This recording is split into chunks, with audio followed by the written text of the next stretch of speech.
time he'll be like, "Hey guys." John, what is this backdrop you got going on there, bro? So you know how I don't know if you ever knew, but Jossie was teaching English online. So this was her backdrop for when she was teaching. She's not doing that anymore, but we still have it up there, like for calls and stuff. It just looks nice. Wait, why is she not doing it anymore? Learn someone a lesson. Exactly. Thinking about to learn something. Why is she not doing it no more? She's doing other things, so there was no need for it. Oh. Yeah. How long was that for? She did it for about like 10 months. Like she just ended this month. Like she just finished. She hasn't done any classes this month. Interesting, dude. How was that? Was that difficult or? No, man. It was. I mean, the only thing that was difficult for her was that like there's kids in China that she's teaching English, so the time was completely different. So she was waking up like at 5 a.m. and teaching from like 5 a.m. to 8 a.m. Holy crap! Right, like if she wanted to at night, she could, and she did for a little bit sometimes at night. But it would start like after 9 p.m. when the kids went to bed. So I mean, for her it was perfect because it was like she was literally working when the kids were sleeping. Damn, dude, that's intense. Yeah. So then she was teaching English to kids that spoke Mandarin, correct? Yeah. And how was that? How did they know some English already? I mean, it's kids starting like the age of 3 or 4, and she pretty much had like slides, right? Like the company she was working for created everything, so she was just teaching them. Like some of them were really young. She was just teaching them like vowels or to say hi, like my name, like real simple things. And there were some kids that were older, and those were like sentences and different things. Man, are you saying like your name, like you personally, or like? Yeah, well, she. No. So it was weird. It's just funny, like the thought of like a bunch of kids running around in China just knowing like John, like Yohn Diaz, like. They're literally just saying John, like that's the only words they know. John, like John. And since mine is with a Y, they're like, oh, we know this name. Like, dude, I don't know if you know this, but I've actually got a cult following in China. Dude, you're fucking up some fucking Chinese kids, bro. They're gonna come to America thinking that John is spelled with a Y, bro. They're gonna get disappointed. Change the name. Oh, you're so silly. Yeah, that's crazy though, man. That's pretty cool. Yeah, it was cool, man. It was fun. Yeah. Yeah. Yeah, that's interesting, dude. Yeah, I mean, was that like a decent like paying job? Yeah, I mean, I was paid. It was like $20 an hour, $22 an hour. What? Yeah. How long were the work hours? Each class it depends. You set up your own schedule. It was literally each class was 30 minutes or it's 25 minutes, and you can open up your schedule as much as you want or as little as you want. So like at the beginning, Jossie was doing like 4 hours straight. Here, the last month, she was doing just 2 classes a day.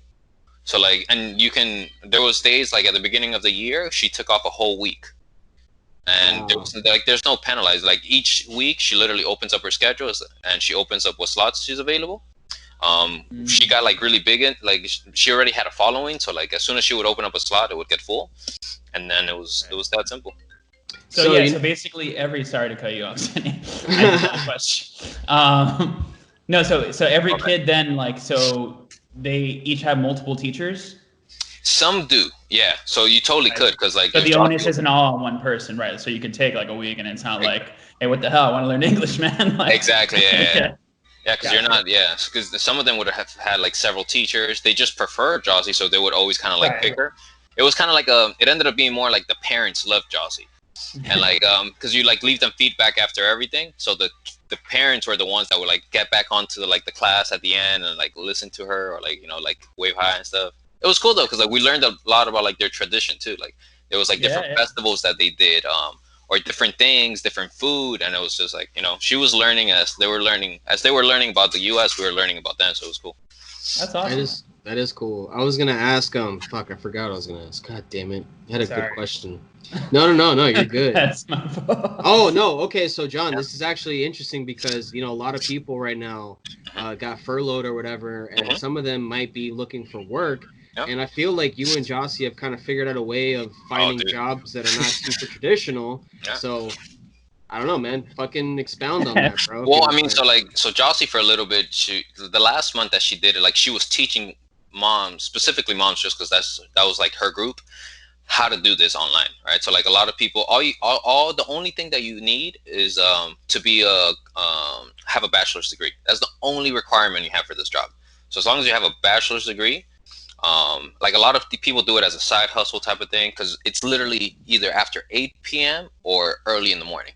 It's like from 8 p.m. to like 9 a.m. in the morning that you're able to teach, because that's when the kids are up over there, right? So that one was super simple. We did that. I mean, she did that for about 10 months. We did this for a little bit, but I know that it's grown a lot, and I've been reading a lot about it. Just some things that I've gotten, but like Instacart and like programs like that like you deliver, obviously for obvious reasons. Like there's a bunch of jobs and people are doing it, and those are fairly easy too. Like I mean, they're time consuming. All right, like you're just trading your time and your, but like like when. Like I was learning a bunch while I was at Instacart. Like I would just pop on a podcast or something, and I was learning and moving on to the next thing. What do you mean by time consuming? How many hours were you doing? So I mean, for Instacart, it was maybe like 4 8-hour shifts, something like that. I don't really remember, but I did it. There's people that do where they just pick up from the grocery store or wherever, and then they deliver. Right? Those are just the drivers. Then there's people at the actual, let's say, Publix. All right, so like I was doing that for a little bit, and so like let's say I was there for 8 hours. I was literally like bagging everything, shopping it, bagging it, and going on to the next one. Like at one point, I got really good. I was like the top person at that Publix, and I was Sounds funny to say that. Say that with your fucking chest, bro. No, man. I mean, it was cool because like it was all about speed at that time. Like they've changed a lot, but when I was there, it was all about speed. So it's like the fastest person to get each item. It was literally, you had like a certain amount of time to go from item to item. So it became like a game. My boy hasn't lost that step. Yeah, and I was like, bro, I got speed. I was like, that's what you need? He's like pushing other Instacart out of the way and shit. He's fucking tackling. Well, he's got the first step. You better watch out. Oh, man. He became good at swiping, bagging. Like, it was. He's swatting people from like in their carts. You're a clown. He's like, no, bitch, that's mine. That's my. Yeah, but that's a good, especially now. Yeah, like they're going crazy hiring people. Oh, dude, it's crazy. Like now that I go to when I go to Publix to buy stuff for us, like that's all I see. Yeah. I mean, it makes sense. People don't want to go out, but it's like, damn, this is all I see. But like that one, you said, why was it time consuming? Was just the having to be there, right? Like, and not like necessarily picking my own schedule. So that was like a big. You don't pick your schedule. Once you become like higher end, and you like when I put in my schedule, because it was like on a weekly basis, I'd submit like what hours I was available. Since I was the top person, I would get my hours. But at the beginning, I was working like whatever hours were available, right? And I had to be there, right? So like the main thing that's been for me and Jossie, at least for the last 3 years, is like, okay, how can we spend time with the kids whenever we want and still like generate income, right? So we've tried a bunch of things, right? We started the blog and we did that. That's still actually going along on the side. Plug that shit, son. I mean, yeah. I mean, if you're a mom, do you have moms on your phone? No, it doesn't make sense. Dude, I have literally all my listeners are moms, bro. Yeah. Makes sense with your Cartman hat. Yeah, that's exactly what. So did that. And now what I'm doing is then I started doing Facebook advertising, and like I was helping like small business owners get leads through Facebook. That led me to a course where like now I'm creating what's called like a mastermind. So like instead of like, let's say you going to a seminar and learning from a bunch of speakers, right? Like we'll do it online type of thing, right? And so I learned how to extract that, like the knowledge that you have and what you're good at, extract it and convert it into like a program where you go and you teach it to someone. And then I learned the marketing side on the end of it, and I was selling them, right? So like I did a tennis one, Jossie did a teaching moms how to become teachers online, and then that led to now what I'm doing is so like, yeah, no, so I mean, we could talk about this all day. I don't know if you want to talk about that. Well, I don't know if you want to talk about music. No. This is not necessarily just like strictly music podcast. Yeah. It's like this kind of stuff is it's good to know, to be honest. Yeah. I mean, even for someone like myself, like if I wanted to quit my job and do something different, where where I didn't have to fucking go, you know, I wasn't beholden to someone else's schedule. That would be nice, you know. Yeah, so like we decided that what we wanted to, at least in life, was like whatever we did to be able to take it wherever we went, right? So like I'll talk a little bit about it, like what we're gonna be doing like in the next few months. But like my goal was like I want to be able to do it wherever I go, right? Like I want to be taking the kids. Like I have one of the big dreams for me and Jossie is to travel the whole U.S. and see all the national parks with the kids and just like so take badass. That's so badass. And we're right there, which is really cool because it's been like 3 years in the working of like trying to try different things and working really hard, and we're like right there, which is really cool. But that was my thing, is like how could we make it happen? So like if anyone out there wants to know, like there's a million different ways that you could do this, right? Like so the best like advice that I can give you, right, is like find what you love, right? So like if you love music, like I guarantee you there's a way to do it, all right? Find what you love and just do it like really consistently, right? Like just do it over and over and over again, right? Like we talk sports, right? Like a great baseball player, Hall of Fame baseball player hits the ball 3 out of 10 times. That means they fail 70% of the time. Like they're constantly failing, right? Like, so it's okay. Like you're going to fail. Just do it a bunch of times. And then like the other part of it, so it's like, do what you love, do it consistently, and just be patient. Right? Like if you're patient, like at the end of 3 years for us, that has been like, there's been times where I had a bunch of money in the bank. There was times that I had no money in the bank. There was times I had to like ask my in-laws for money. Like there was really good highs and really, really low lows. But it was just like, okay, let's be consistent and patient, and like everything will work out. So if you're looking for like to start like a freelance job or something like that on the side, you can go to Fiverr.com. You could do the Upwork, right? I've gotten a lot of gigs from Upwork, and even if you don't know what to do, like look up things. Like let's say you're good at designing, you know, pictures, or you know you're good visually like that and making things online. Like look up what other people are doing, and now there's like dude, the self-knowledge industry is growing massively. So like you're gonna go and find someone has done it already, and they'll give you a course. I've in the last 3 years, I've probably spent like $5,000 to $10,000 on courses. Like in the last, that's crazy. This year by itself, I spent around $3,000, about $4,000. Actually, this year I spent $4,000 on courses. Yeah. But it's gotten me from like where I am to like I just leap. I was just boom. I was like, okay, now I'm here. This is all the knowledge I have, and now I can charge a lot more for what I have. So like, right. So yeah.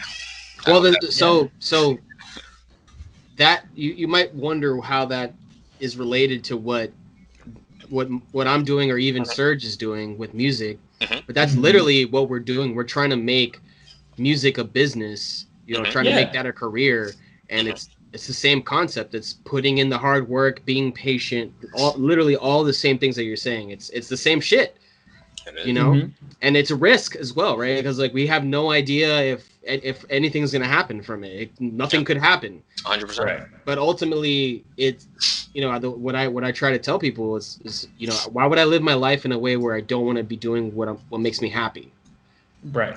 Yeah. So it's go ahead, John. Go for it. Go for it. I was just gonna say, to John's point about, you know, trying and failing and stuff like that. I mean, it's about failing fast. You know, like if you can do it, you know, just try stuff, break stuff, and then, you know, it kind of narrows the path for you. Because I think that the thing that happens to people, and you know, we could even lump ourselves in there to anyone, you know, is just like, you know, if you don't do anything, you know, if you take minimal action or little to no action or whatever, then like the possibilities are kind of endless, you know, and you can kind of fall into like a pattern of like paralysis and stuff like that. But as you go trying things, you go scratching things off, and you kind of find your way.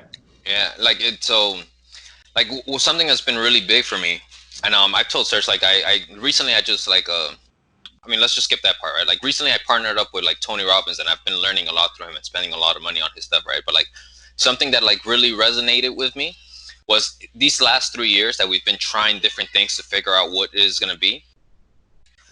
There was many times that we never burned the boat, right? There was just like, we're going to try this, but we kind of know that if it fails, we have this on the back end, right? It was constantly like, we're going to take this risk, but if we fail, there's something else on the back end, right? Right. And what that created was, right, like there was, if you can imagine this, right, like if you imagine 4 boxes, right, like there was huge potential. We saw potential in something, right? So we took action, right? So the potential, as much potential as there is, if there's a lot of potential, you're more likely to take more action. Does that make sense? Right. Yeah. Right. The more action you take is going to give you more results. Right. Now, the fourth box, which is the first one, really is how much certainty you have on it. Right. So to give you an example, if you 100% know that you're going to take your next breath, your potential is huge, right? Like there's no limit to your potential, which means that you'll go run, you'll go do whatever you want because you know you're going to be able to breathe. You have no uncertainty on your mind. So your result is, I took a deep breath, I have air, right? Right? On the back end, right? Right? So that creates momentum. So it creates, right? So every time you get a result, your mind's saying like, I strengthened that muscle. I have more certainty. Now I can get more potential. I'm going to take more action, and I'm going to get results again, right?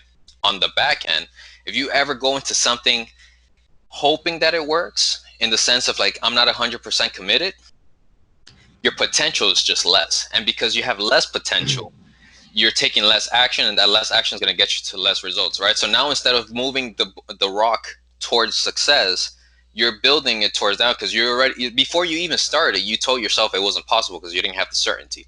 So you're going to get less results. So all you're telling your mind and like building up that muscle is there's less possibilities of me doing this, right? So like the reason I bring that up is because like that's been the biggest game changer in the last 3 years for us, right? It was the moment that we said like, no, this is what I'm going 100% in, and there's nothing else. Like I'm not going to do anything else. It's just this. If like I turned it from a should, like this should work, to this must work. Like I have no other option.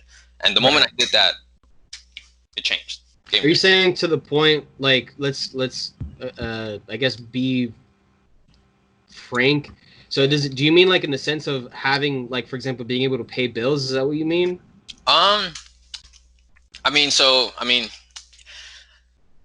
Yeah, like I'll give you like, yeah, 100%. Like here's the thing, right? Like the way I see it, or at least with the things that I've learned now, like I see it is you're going to rise up to your potential.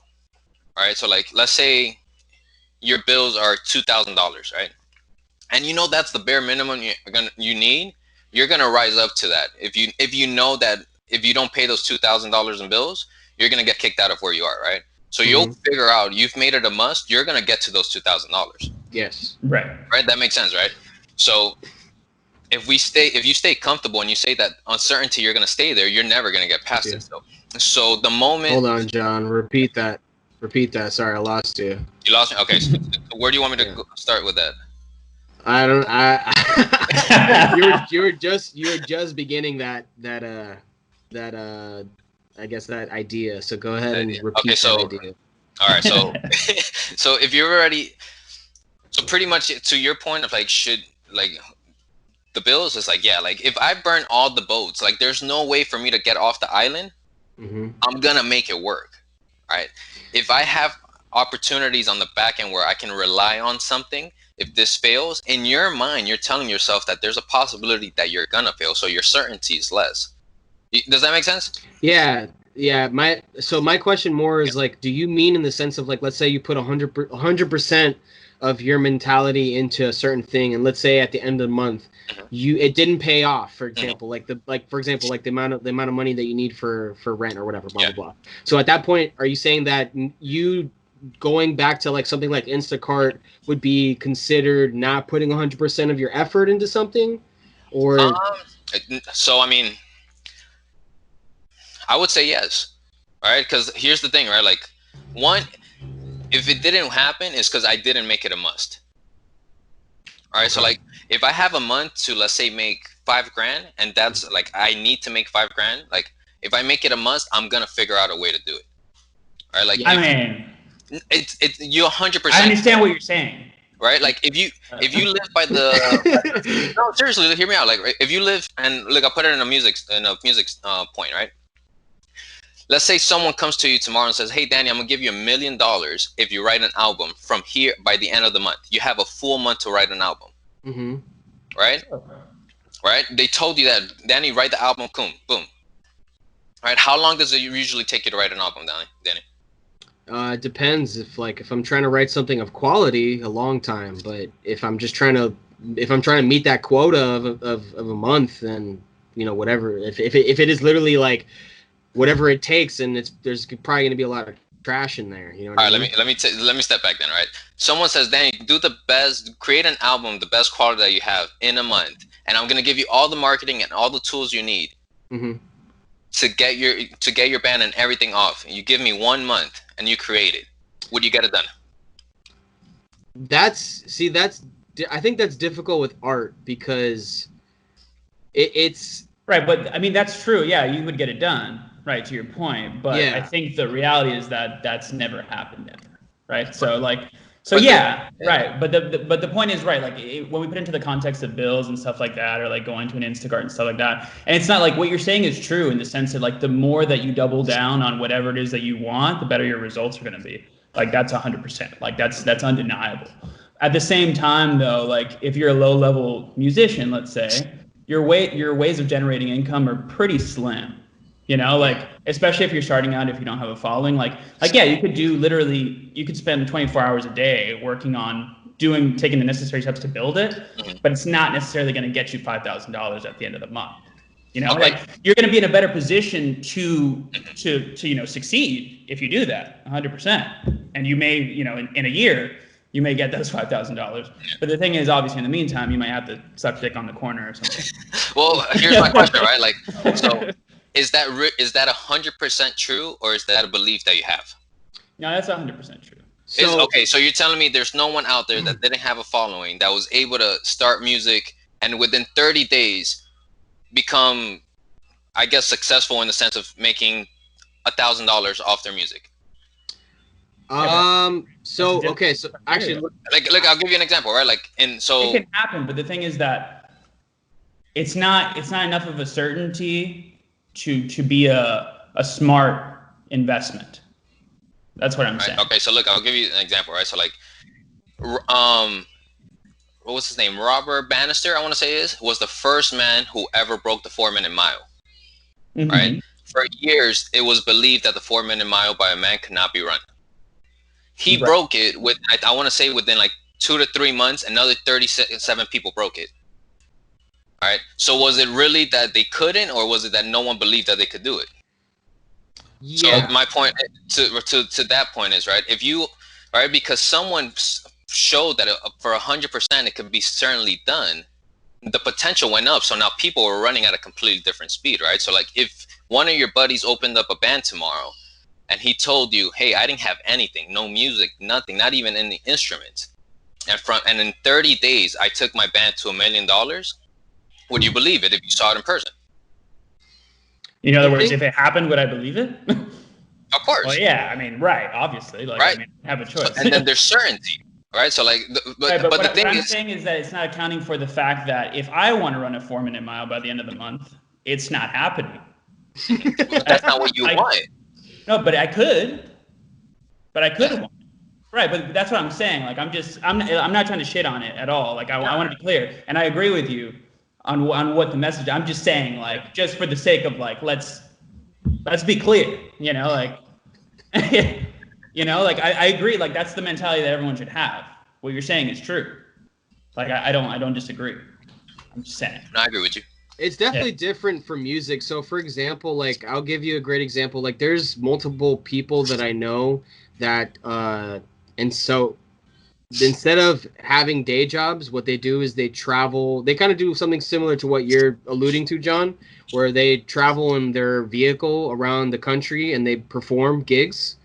And they basically live off of that money from the gigs. But the thing is it's very difficult to make a large amount of money without a fan base, right? So even starting out, like let's say a year, you would have to do something insane to have a huge fan base to be able to sell tickets, for example.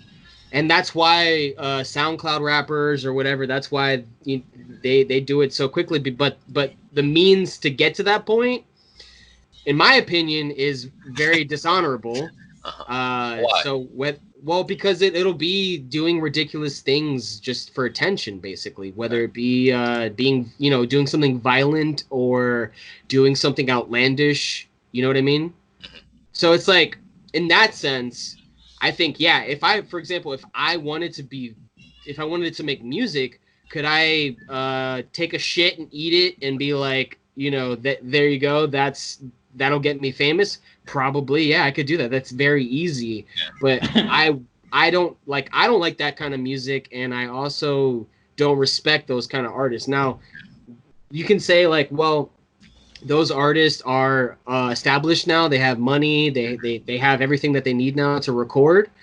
But personally, I don't want to take that road to get to that place, because personally, I don't think that they appreciate the art. They don't appreciate.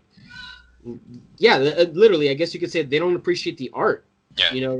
They're not putting out good material. It's not anything that'll last. For example, I would like to be in the same ilk as like legends out there. People, something that I want to put out music that people can say is long lasting, basically. Whether or not that happens, it's not really up to me. It's up to people. But ultimately, I'm gonna like my way of putting 100% into it is basically doing it in what I believe is respectable, and also making sure that I'm also happy doing it at the same time. You know what I mean? Is it in the music? I mean, this won't be for both of you. In the music industry, is it hard to because right, in order to be, let's say, the Beatles, and to have a following and the people love your music, right? Like it becomes to and at least in my mind, it has to become to a point where it's not about you at all. Right? Yeah, it's not about 100%. what you believe music is. It's not about what you like. It's about how you can, influence people with your music and your words and everything, right? So, like, is there like is it hard to say like this is good, and it's like, no, this is what people want? Well, Right. Go ahead. Well, yeah, I was gonna say, like, I mean, right, part of like achieving that level of success of like a Beatles is just like a lightning bolt, like, I mean, like, if you ask them, they're doing what they love, right? Like, they're not trying to please anyone. It just so happened that the zeitgeist just aligned that it's like this is what people want at the same time, or rather, like, there's a marketing push behind it, the British invasion, all this stuff. There's a sexy energy behind it, and people are believing that they want that, or they're believing that it's rebellious, or whatever it is. But there is more going on than what they're doing themselves necessarily, as far as the cultural impact.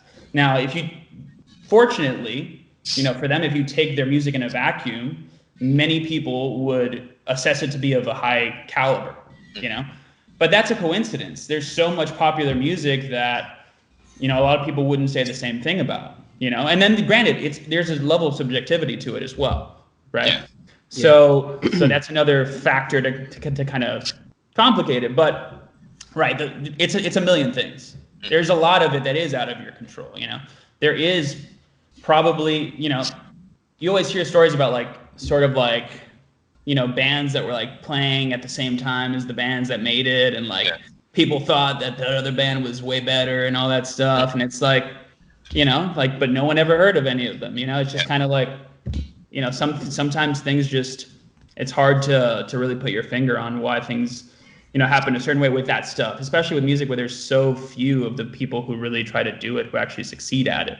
And there's no guarantee, for the most part with most professions and endeavors, when you put in a certain amount of work and you remain on the course, there's a higher level of guarantee. I'm not saying that, granted, like, you can do music and you can put in work and you can get yourself to a certain point, but you can never like get anywhere near the assurance that you're going to have like massive success as like that you would like if you go into finance and you just kind of crush it repeatedly. Like, you can kind of control it, really, you can't make someone a fan of you necessarily. Especially if you're playing like esoteric music, right? Like I like there is like a type of music that I can guarantee you, like Danny and I could both, like, we could sit down and like, let's make music that no one will ever like, and we could do it really easily.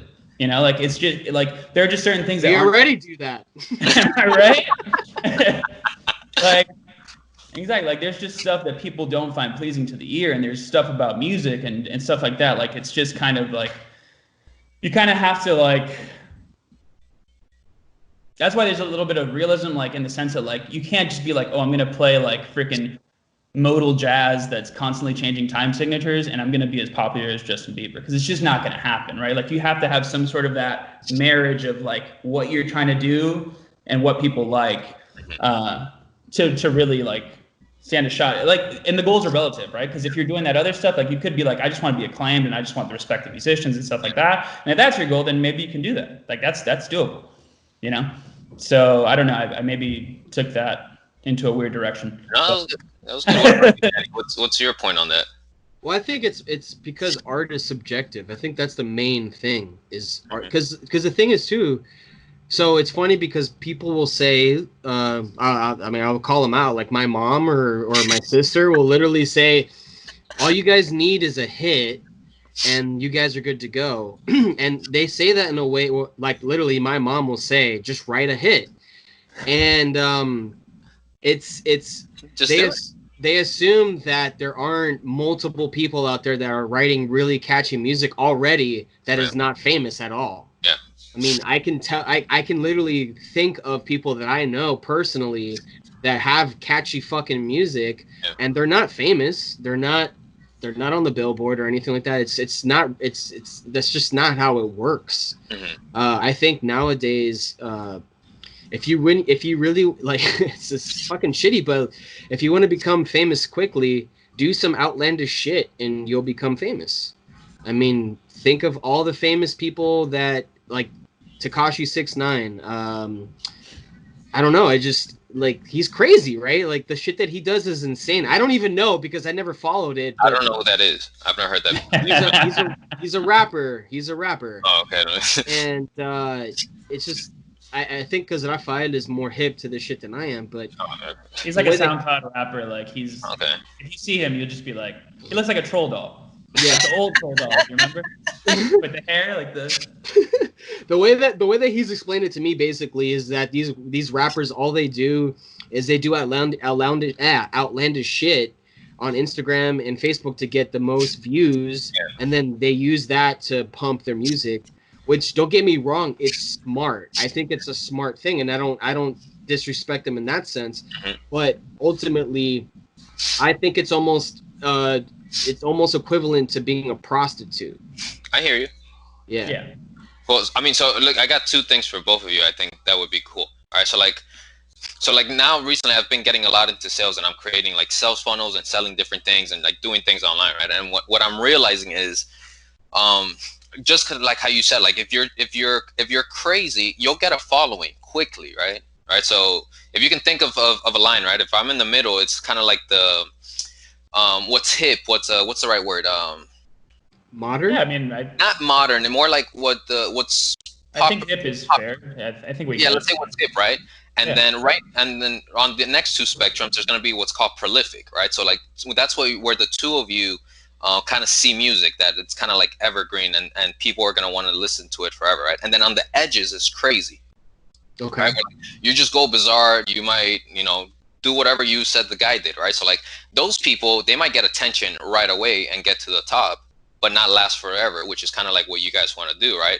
So like when you find that prolific on either side, you find that prolific and you build a relationship on that, that's where you can take it for a long go, right? Like that's where, to give you an example, like, like people, like let's say dieting, right? Like there's the norm, let's say the American diet, which is in the middle, right? And then there's to the right, there's like, let's say ketogenic diet. And let's say over here, there's like the paleo diet, that people are like, okay, it's not too crazy off what I already do. And it gives me a different vehicle, right? Yeah. And then on the ends, it's like fasting. I was like, whoa, that's a little too crazy. And then this one might be like, I don't know, like vegetarian. It was like, whoa, hey, like those are too far out. Those vehicles, I just don't understand them, right? So like, while there's people over here on the edges, right, the ones that are growing really fast, like the ketogenic diet is killing it right now. Because it's a different vehicle. People want to lose weight and be healthier, and it's not the standard American diet. It's a different vehicle. I can jump in on there, right? So this would be the same thing with music, right? So like, there's crazy people, there's what's normal in the hip, and then there's like on the outside skirts, right? So that's when you live there, that's how you last for a long time, because people are always going to be there, right? So like that was the first one, right? Then the second one is people don't buy products, they buy the solutions that it gives it, right? Right. So in the sense of, right? Like you said, like creating a following and stuff, and I like this would be more like a challenge for the two of you because I know you guys personally, right? But like people aren't gonna buy your CDs because they're gonna hear your music. Correct. Yeah. They're gonna have to know you and who you No, are. especially now, it's more about authenticity than it's ever been. People want to know you. The days of the mysterious sort of celebrity are kind of done. You know? Yeah, and we can look at it like, remember when we were young, we would watch documentaries on all these people. Like we wanted to know who they were, and if we had similar beliefs, you got me. If I believe you believe, oh man, I'm gonna listen to your music.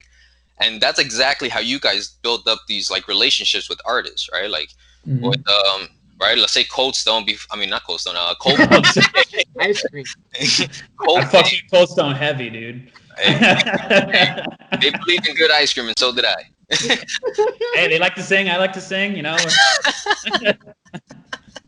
But yeah, like Coldplay before they kind of changed it, or let's say Radiohead, right? Like you guys loved Radiohead, right? Like they stood for very similar values that you did, but they were talking about it. You heard their story, you knew what they were about, right? Right? You can't just pretend like you're gonna put art out there and someone's gonna grab it and consume. Exactly. Like you have to have a story and talk about it and share your values with it. So like like the podcast, I think is great because now you're being able to share like who you are, right? All right, like now if you do that on a consistent basis and you're just constantly talking and people hear it, it's like, okay, this is the guy I want to hear his music. All right, so like it's that. For sure. Yeah. Absolutely. Yeah, and I totally stole that idea from comedians, so you know. It's been huge. It's totally changed comedy. Totally. Yeah. It's crazy too. Never been. Like all the podcasts. If you do it on video, how you do, all it is a show, right? Like we used to watch TV, or like we used to watch Jimmy Fallon show at night, right? It's the same exact thing. It's just the platforms change. Yeah, Rogan is kind of like the thing that they always say when they go on these podcasts and stuff like that, and the thing that you hear, and it's true really to an extent, is like Rogan is like supplanted the Tonight Show. Like the Tonight Show, like just as far as the amount of views, like comedians talk about, they're like, what am I going to go on the Tonight Show and have a fucking canned 5-minute fake conversation that's been rehearsed, and Jimmy Fallon's going to fake laugh at me and all this shit, when I can come over here and have a really good, like fun, interesting, different conversation with you for an hour and a half, 2 hours, and people can actually get to know who I am. Yeah. And it kind of makes the old talk show format obsolete. And really most of the sort of traction they get is actually from fucking clips that they post on YouTube anyway, like the Tonight Show stuff and all that stuff. So it's kind of it's just shifted. It's shifted a ton, for sure. Yeah, it's weird because personally for myself, like doing this, it's been weird because I do still find myself it's difficult for me to reach out to people to be like, hey, do you guys want to do this? Because I'm not at that level where people are hitting me up to fucking do it. You know what I mean? It's happened. Don't get me wrong. I will say it's happened. But yeah, I mean, I still have to reach out and like, if I'm being honest, like the reason why I asked you guys to do this is because I would rather talk to you guys than talk to a stranger. It's hard. It's difficult to fucking do that. So it's definitely a skill. For sure. Yeah. And the other thing too is that I've realized, like, for example, like the conversation we've been having, it's right now I'm looking at the time, it's been 38 minutes. And I can say that if I were listening to this fucking podcast, this would be super interesting to me. Yeah. This is the type of shit that I love. Like I listened to our first podcast. Oh, I listen to it all the time. It's great. It's a fucking great podcast, Yeah. It's I agree. I think just having the relationship, it just makes it so much better because I don't know. It's obviously because we're more comfortable with each other and whatnot. But yeah, it's a difficult thing to basically try and have someone on that I'm not really super familiar with and kind of interview them. And I honestly, like, I don't feel that I don't feel like, dude, like literally every time I think about like my podcast or whatever, I'm like, man, I'm not good at it. It's not very good. Like, honestly, I really don't think it's that good. Like, what makes you say that? I don't know. I don't know. I'm like this with everything, to be honest. Maybe that's a good thing. Like maybe it's the doubt, you mean? You're humble about it. You don't ever think you're. Yeah, but it's not like I'm not doing it because I'm trying to pretend. Right. It's not and I'm humble. It's a legit thing where this is like I'm terrible at this. This is bullshit. So I mean, I can give you some. like I'm starting my podcast soon. Like it's probably within the next 30 days. I already bought the link and everything. Everything's set up. I'm just creating a funnel on the back end because I'm going to be selling some stuff. But so I've right. Obviously, you have plenty of people that you can model, right? Like if you see, there's the Tonight Show. There's also there's the TV shows that you are used to watching. Then there's Joe Rogan. There's Tim Ferriss. Like there's people already doing what you want to do, right? Like and so like if you listen to all those podcasts, you'll see that there's very similar things that they all do, right? So like if you're focused on music, right? Like have certain questions that no matter what you're always gonna ask because they're important to you. Like you want to learn about, right? So like you have a platform, like not a platform, a toolbox, like a base. You have a base to start from. You have a base, right? And then another thing, like I've been because I already have a list of people that I'm gonna be interviewing and stuff.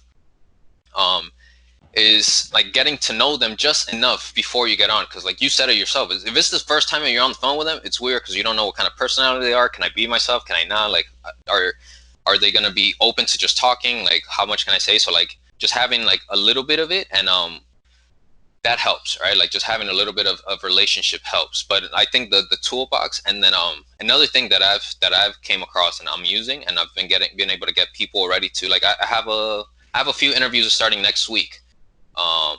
And it's how can I provide value to them, right? So it's not anything about me. Like if you're coming on my show, I'm like, if I'm pitching out to you and trying to figure out like how can I get you on the show, I'm literally thinking, I was like, how can I create value to this person? Right? Like obviously I can get you on my podcast, but hey, if I'm literally starting my podcast in 2 weeks, like I don't have any listeners. So it's like, okay, what else can I do for that person so that it's worth their time?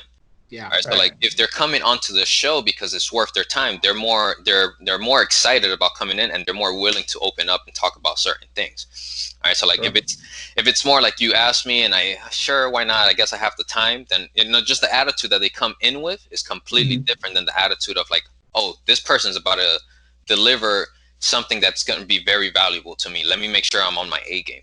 All right, so like they'll take that pressure off of you. Like you're talking to me and Serge, and me and Serge are excited to talk to you. Like we're like, yeah, like let's talk. Well, I mean, I don't know if I say excited, but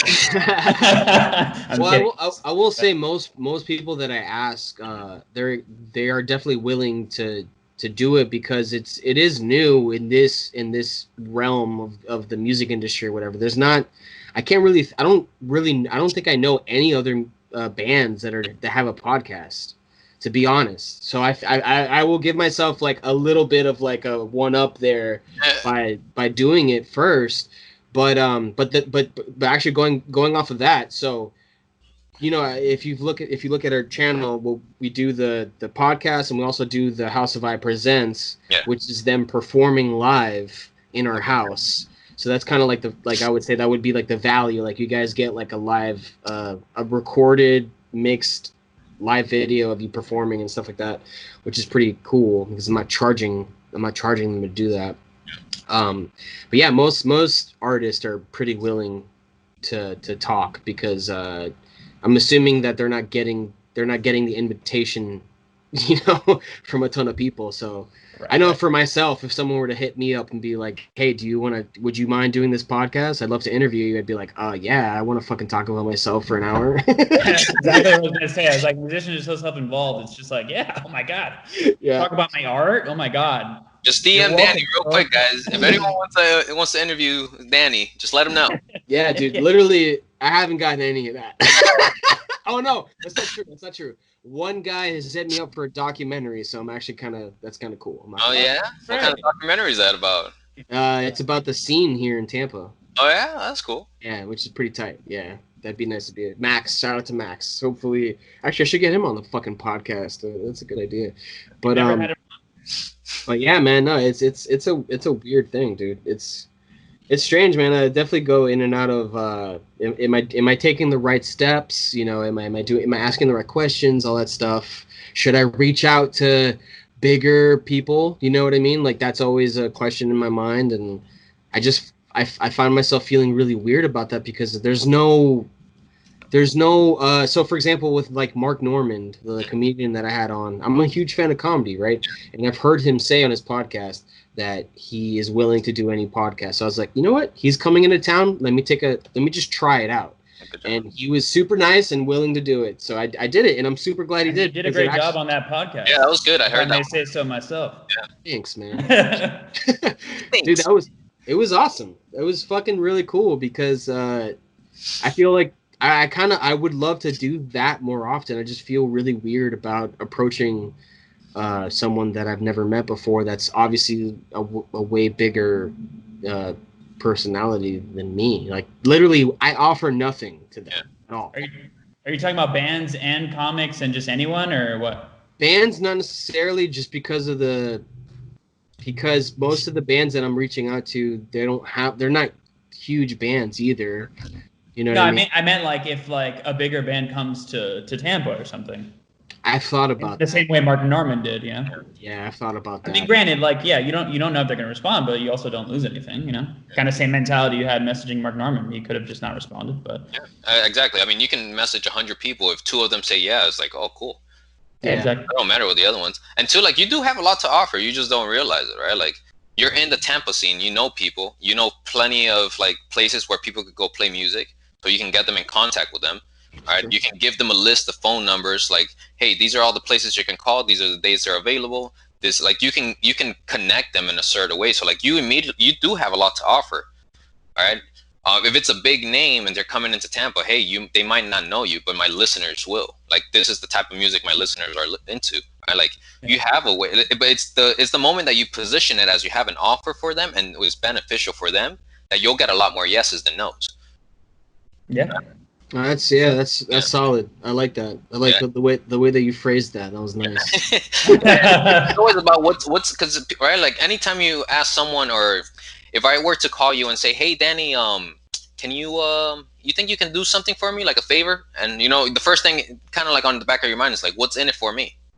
No, right? Like, not me. Well, not you and me, but like if someone randomly calls you or be like, hey, right? In general, it's what's in it for me, right? So like if they don't know you, that's in the back of their head. Like what's in it for me? I know what's in it for him because I'm gonna bring him people to his podcast, right?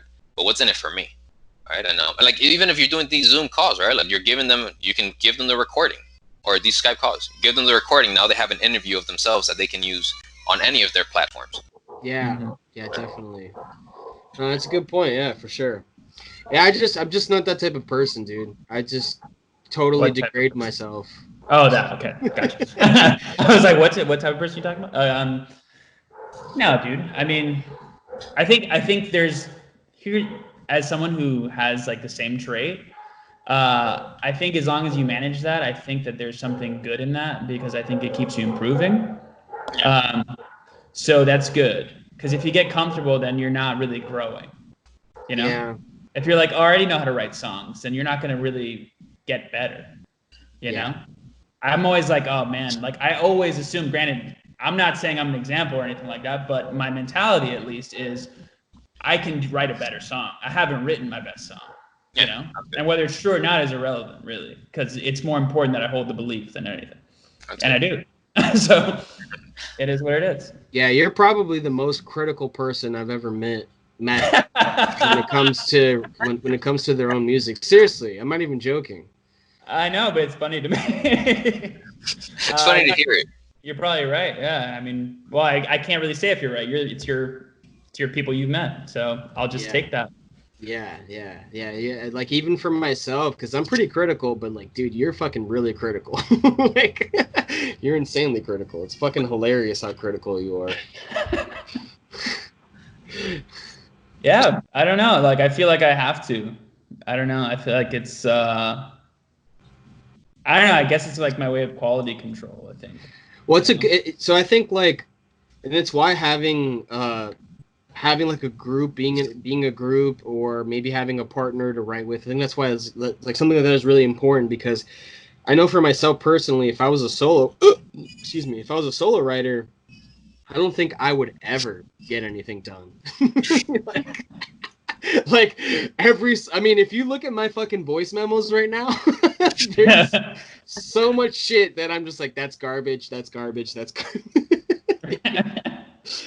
I just don't. There's a lot of that. Yeah, I mean, I think that goes for most people probably. Like, I don't know. Like, I can only speculate as to like what, for instance, Tom York's fucking voice memos look like. But I'm sure there's a lot of garbage in there too.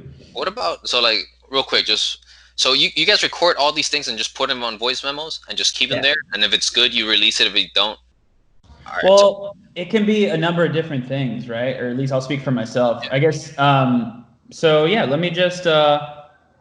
Let me take you into this. I'm not gonna play anything. God forbid.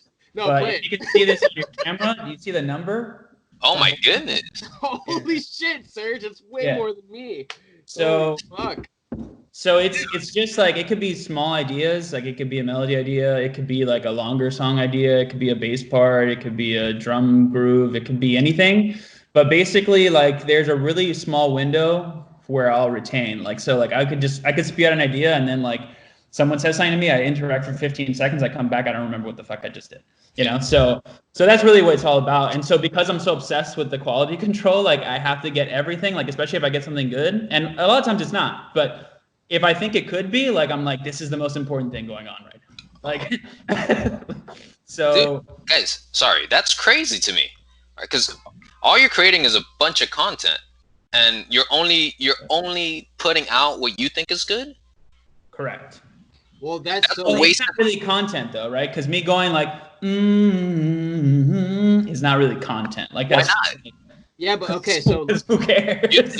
Someone would. Like, what if you're releasing all these things, all these videos, you're putting them somewhere, like, right? Because we said at the beginning, there's the art and the science type of thing, right? But like, there's a fine place where like you got to realize what you like to listen to and what people like, and there's gonna be like merge it, and what are like people really like something you created but you never released it, dude. Yeah. So look, so I will say, John, I think you're 100% correct in that aspect, because that is literally what SoundCloud rappers do. They just put out music. Yeah. But the thing is with this is that I would say personally for myself, it would take way longer for us to put out that kind of music, because for example, like we're trying to record real instruments, all that stuff. Like the amount of time and effort put into working on something that might not be good doesn't necessarily make as much sense for us. If we were rappers, for example, we could just put together a beat that wouldn't take as long and then just rap on top of it and put that out like this.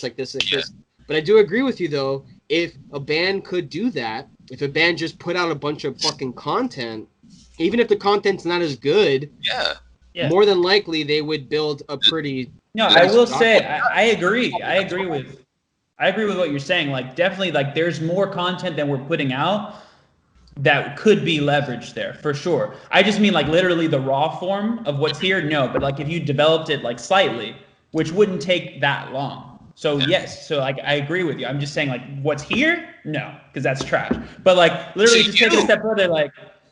Okay, but I think that's trash for you. But honestly, like if you went on Instagram and you gave me a little thing on the guitar and I really enjoyed it, and now you have a bunch of people telling you that's good, at least you know what to work on. You know, like, hey, people like that. Let me make that really good according to my standards. But like, I have something there. I have an idea. Okay, no, right. I agree with you. I agree with you on that. Yeah, I agree with you on that in the sense that like if there's at least enough for it to be a thought. Yeah. Because sometimes like the reason why I'm saying it is because I don't think it's clear like what I have on here. Like I have stuff that's so small that like it doesn't even make sense on its own. Yeah. Like that's why I'm saying it. But right, if you have like this is a guitar riff, like whatever, like I could be like, oh yeah, that's cool, that's dope. Yeah. And then like exactly. Yeah, not the whole thing. I can see why the whole thing would just take too much time. And if you weren't into it at the beginning, it's just like, why would I put more time and effort into it? But if you create it, people love it. It's like, okay, I have something here. Let me work from here, and at least you have a piece. And you're creating, the more content you create, the more people. Like you're just exposing yourself and telling your story to more people. So, I like to expose myself. Yo, straight up though, John, like legit, that is probably what artists that are what would be the word that I would use? Savvy to like I guess social media. That's exactly what they do. I bet that they have like those kind of ideas on their phone or something or whatever. They just have like these little ideas, and instead of like, oh, I'll just release this little like garbage idea that I have. It's not that bad that I can't release it, but I'll release it to the fucking public just to keep myself present, in what's going on. 100%. There's also, sorry, go ahead, John. No, that was because I'm bringing it from a marketing perspective. That's 100% what people do. Like, right? You look at someone like, let's say Gary Vee. This man is putting out a ridiculous amount of content daily because he knows the same way as a baseball player. He might only hit 3 out of the 10 things that are thrown at him. But at least I'm putting a bunch of things out. Someone's gonna pick up on something. And once the crowd tells me what they like, I can just create more of that. Yes. So the idea is built. So like, I agree. Yeah, you're 100% right with the current climate. Absolutely. I think the thing that a lot of artists, even just broadening it outside of ourselves, which I know we do fall into this bucket a little bit, like it is an adjustment, even though like we both know that's true. And like, I think we can both say I can say that we both agree. Like, I think it's just, there's a sort of recalibration of the mindset required because when you sort of like, as pretentious as it may sound, think of yourself as like artists and think of it as art, like, like a lot of the bands like that I'll regard highly, it's like, man, they've never put out a bad song, like, and that's like a thing, but right, but that's not the world we live in anymore. Like, and that doesn't mean that you can't still, like, all your albums can be like as close to that as you want. So it's just like, what I'm saying is that there's a rewiring of artists' brains that sort of, particularly music, I guess, that needs to, and whatever stage you're at, take place. That's kind of like your last podcast when you were just saying like adding like Tim Impala's album, like, right. Like, no, that's the thing. See, like, yeah, right, that's true. But I also came in hot with a negative take, but it's buried in there. But I was like, I actually like this album. Like, this album's good. Like, I just don't, like, I feel like it's a dip, but it's still good, But yeah, right, exactly. That is the mentality, though, because the thing is, for an artist that I really do like, like love, like I expect a lot of attention to detail. I do 100%. Like I expect, like I'm not saying like it needs to be perfect, obviously, but like it's on the table. Like when I go to listen to it, like I'm thinking like this could be like they could have crushed this. Yeah. They could have knocked this out of the park. Like paint me an optimist. Paint me as an optimist. But I'm just saying like I want to give you that opportunity. So I'm gonna sort of grade you accordingly. I mean, if it's a rewiring, you could just think of that as like my final product. Right. That's what I'm saying. Right? Yes. Right? Like all the other pieces to get there. Right. It's kind of like you're releasing little trailers to your movie. Right. Yeah. So like when the movie finally comes out, you've built so much pressure that it's just like the album would just sell because people had just been following you. Like, oh damn. I remember when that was just a dun dun dun, and now it's a dun dun dun dun dun. Like I mean, like exactly. It's sort of like fragmenting it so that like the album is sort of meant to be everlasting, and the fragments are sort of just disposable, frankly, but perhaps enjoyable or entertaining in the moment. And if I'm, you guys tell me if I'm wrong, right? But like now in the music, it's not really who sells music, right? Like that's not how you're generating most of your income. It's more like what you're touring and your name and what you're doing, right? Right. Building a fan base. Building a fan base, sure, right? The live stuff is where you're getting the bulk of your. Granted, you could still make some money, like if you're Drake off of streams, whatever. But like even that compared to like his tour numbers, like it's Or if you own your music. Mm-hmm. Right. That's so true. if you're recording and releasing music from your own label, which is what we plan on doing. Chance basically. Yeah. Then you're fine. You get all the you recoup everything basically. But John, like now that I say this, dude, you could easily do this as a job. Yeah, that's what he's doing. That's what I'm doing. well, I'm saying for like music, for like artists.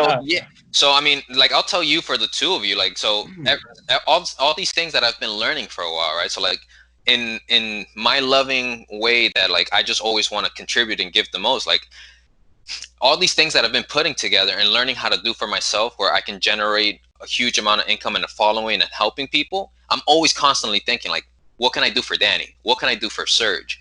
Like my sister, I know my sister's big, like she has an idea that she wants to create something. I've been thinking, I was like, how do I make that possible with what I've learned? So like, and I've talked to your mom about this because like, so like what I've learned a big thing that I've learned is that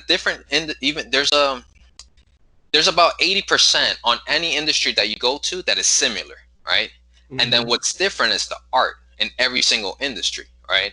But if you go and you look at what the fitness industry is doing and you pull something from there and you add it to, like, let's say the music industry, it works perfectly well, right? So like, I'm kind of like, that's my thing. I'm like, how can I learn to grow certain things? Because like, I'll give you an example, right? So like, you guys know who Maluma is by any chance? Yeah. Yeah, right. So when Maluma, baby. Yeah, dude, and you kind of look like him, Serge. You got a little beard going on. Let's go. But when he was releasing his album, I saw that he had it the day he released. He had it all over YouTube. Like the songs were free. He created fake videos. He actually didn't make the videos. It was just like people in the background with the song so that people could hear it. And all he was doing was putting people on the music, and below he was selling his concert tickets. Right? Like he was using his music as like, hey, I'm going to give you something for free. Come pay attention to me. Exactly. And he was selling, and he's like, I could tell. I was like, yo, this guy does not care whatsoever about selling his music. Like, yeah, we're in an era now where like, if you're a musician, your content and I like, when it comes to like the album tracks and stuff like that, like this goes back to the rewiring. Like, I don't like the word content because there's a disposable sort of implication or a connotation along with the word. So it's like, that's not what it is, but whatever. Like the reality is that like your music, if you're a musician, you're special. If you're a comedian, it's marketing material. Yeah, it's marketing material for your shows. That's all it is. So yeah, that's just where we're at right now. Yeah, like comedians don't make, they can make money off the special for sure. Like if you're a big name and stuff like that, but it's really just like, hey, check out my special. And it's like, oh fuck, well next time he comes around, like I'm definitely gonna go see him. Yeah. You know? Yeah, exactly. Yeah, literally, that's all. Unless you get like a big deal with Netflix. Right, that's your Dave Chappelle, and you get $20 million for a special. Yeah, it's all good, you know. Like, no, man, that's legit. Like that's doing this podcast is literally the biggest reason for that. Not only am I networking with local musicians and whatnot, but I'm also trying to build an audience that, you know, hopefully will turn into people that come to shows in different states or whatever. You know what I mean? Yeah. Why not? Yeah, I just don't know. Like for right now, I don't know what the next level is. I don't know if I should put some money into marketing. I have no idea, but that's like the next step that I'm at now because I have plenty of content now. You know what I mean? I mean, this is going to be the 57th podcast or whatever with like a ton of like live performances and like Ellie's drum challenge videos or whatever. So I watch those. Yeah, man, dude, that's the most popular thing on the channel. Is it really? Yeah, for sure. Nice. Yeah, who wants to listen to Danny? Yeah, exactly.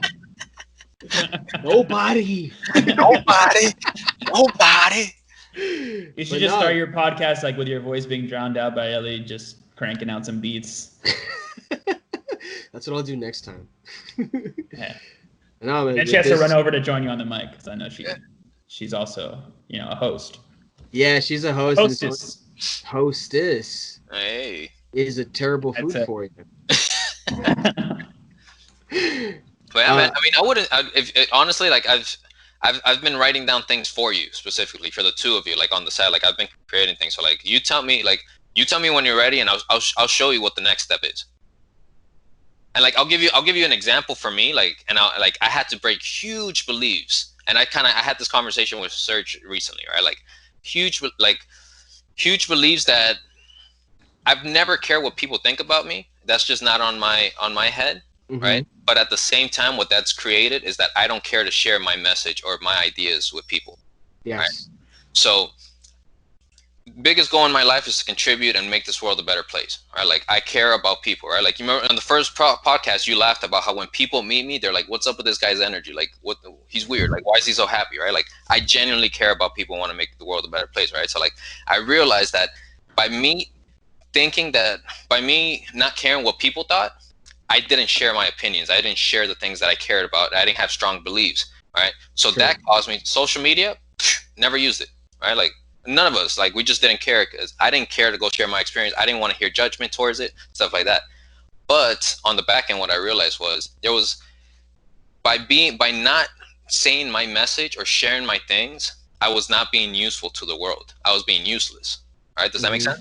Right, because I'm not helping anyone if I'm not doing that, right? So like recently, like I've made a big change. Like it was like, okay, I'm gonna start the podcast. I've been doing like Facebook lives and Instagram lives and Instagram stories, and just like I'm going to be who I am to everyone. Because even if I impact one person, that's going to give me more joy than being in, you know, creating my little empire and like doing great things and not helping anyone, right? Like, I don't care about the money. I care about helping people. Right? So it's like, I had to break that belief, my belief in whole social media and like using it. I had to like break that. I was like, I need to chop this down. I got to realize that 99% of people use social media for the wrong reasons. And that shouldn't hold me back from me using it the right way to help people. Yes. All right. So like, I would kind of implore that, and I'll show, like, I'm so excited, honestly. Like, I know, obviously, the coronavirus and everything going on, like, it's been a crazy time, right?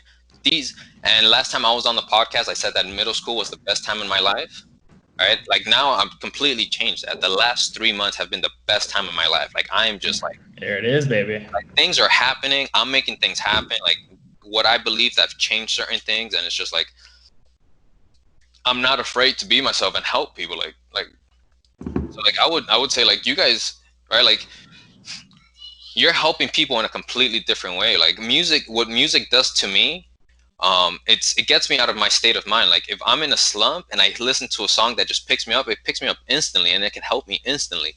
And I believe that about music. I think music does that, right? Like, there's an album that I know I'll play, right? Like, I know if I'm gonna go play soccer, I'm gonna listen to some Kanye right before. Like, hey, it's gonna get me pumped. Always a bad idea. How dare you? How dare you? Like, there's just certain sounds, certain things that get me going, and it's entertainment at the end of the day, right? Like, the music that you're providing is changing someone's state of mind or getting them to a different place. You're telling a story, right? And like, I highly believe that, you know, the same way comedians make you laugh and they make you relax, forget about that hour, and you make you smile when you're just like on a high. Like, music does the same thing, right? Like, listening to a motivational speaker does the same thing. Like, it gets you out of your mind, and it gets you like just interacting and emotionally just excited about life. And it's just like I think it's so important to link that amount of pleasure of you helping someone so deeply that, you know, just thinking, like, if in your mind you knew that there was someone who was like near suicide, but they heard your music and you pulled them out of there because you were so influential in their life, like, shit, I'd go make more music. Like, they're telling me there's someone out there that needs me. All right, so it's like, yeah. It's those changes that has been like really cool in my life. And like, I don't know, man, it's just, we each come to this place like with so much to offer, or like yeah. Serge is a mind, dude. Like, I love hearing Serge. So when he was on the podcast, I love to hear how he thinks about music. Make me blush, bro. It's so above my head. Like, I didn't notice that. How do you think that? Right? And that's why he has such a high standard, right? And like it's cool to realize that we each have a thing, right? And when we focus on that one thing and we just share it and share it and share it, like, we're gonna help someone else. Like, I encourage you guys to do that. 100%, man. Yeah, no, I love it all. I love it all. I definitely will. And like, one point that I brought up with Serge before, kind of going off that, there is a weird place. I think it has more to do with comedy more than, well, it kind of does have to do with my opinion too, because. So I'll give you an example. So there was a artist that kind of so she posted the pandemic video on her Facebook page, and she got a ton of shit for it. I didn't personally, I didn't see it. I don't know what the fuck it's about. I'm assuming it has to do with. I don't know what that is. Yeah. I don't know what that is either. I'm assuming it has to do with basically trying to debunk the whole shit that's going on with the pandemic or whatever. Yeah, gotcha. But she posted something saying that you know, she had to take down the video because people were giving her shit about it. Yeah.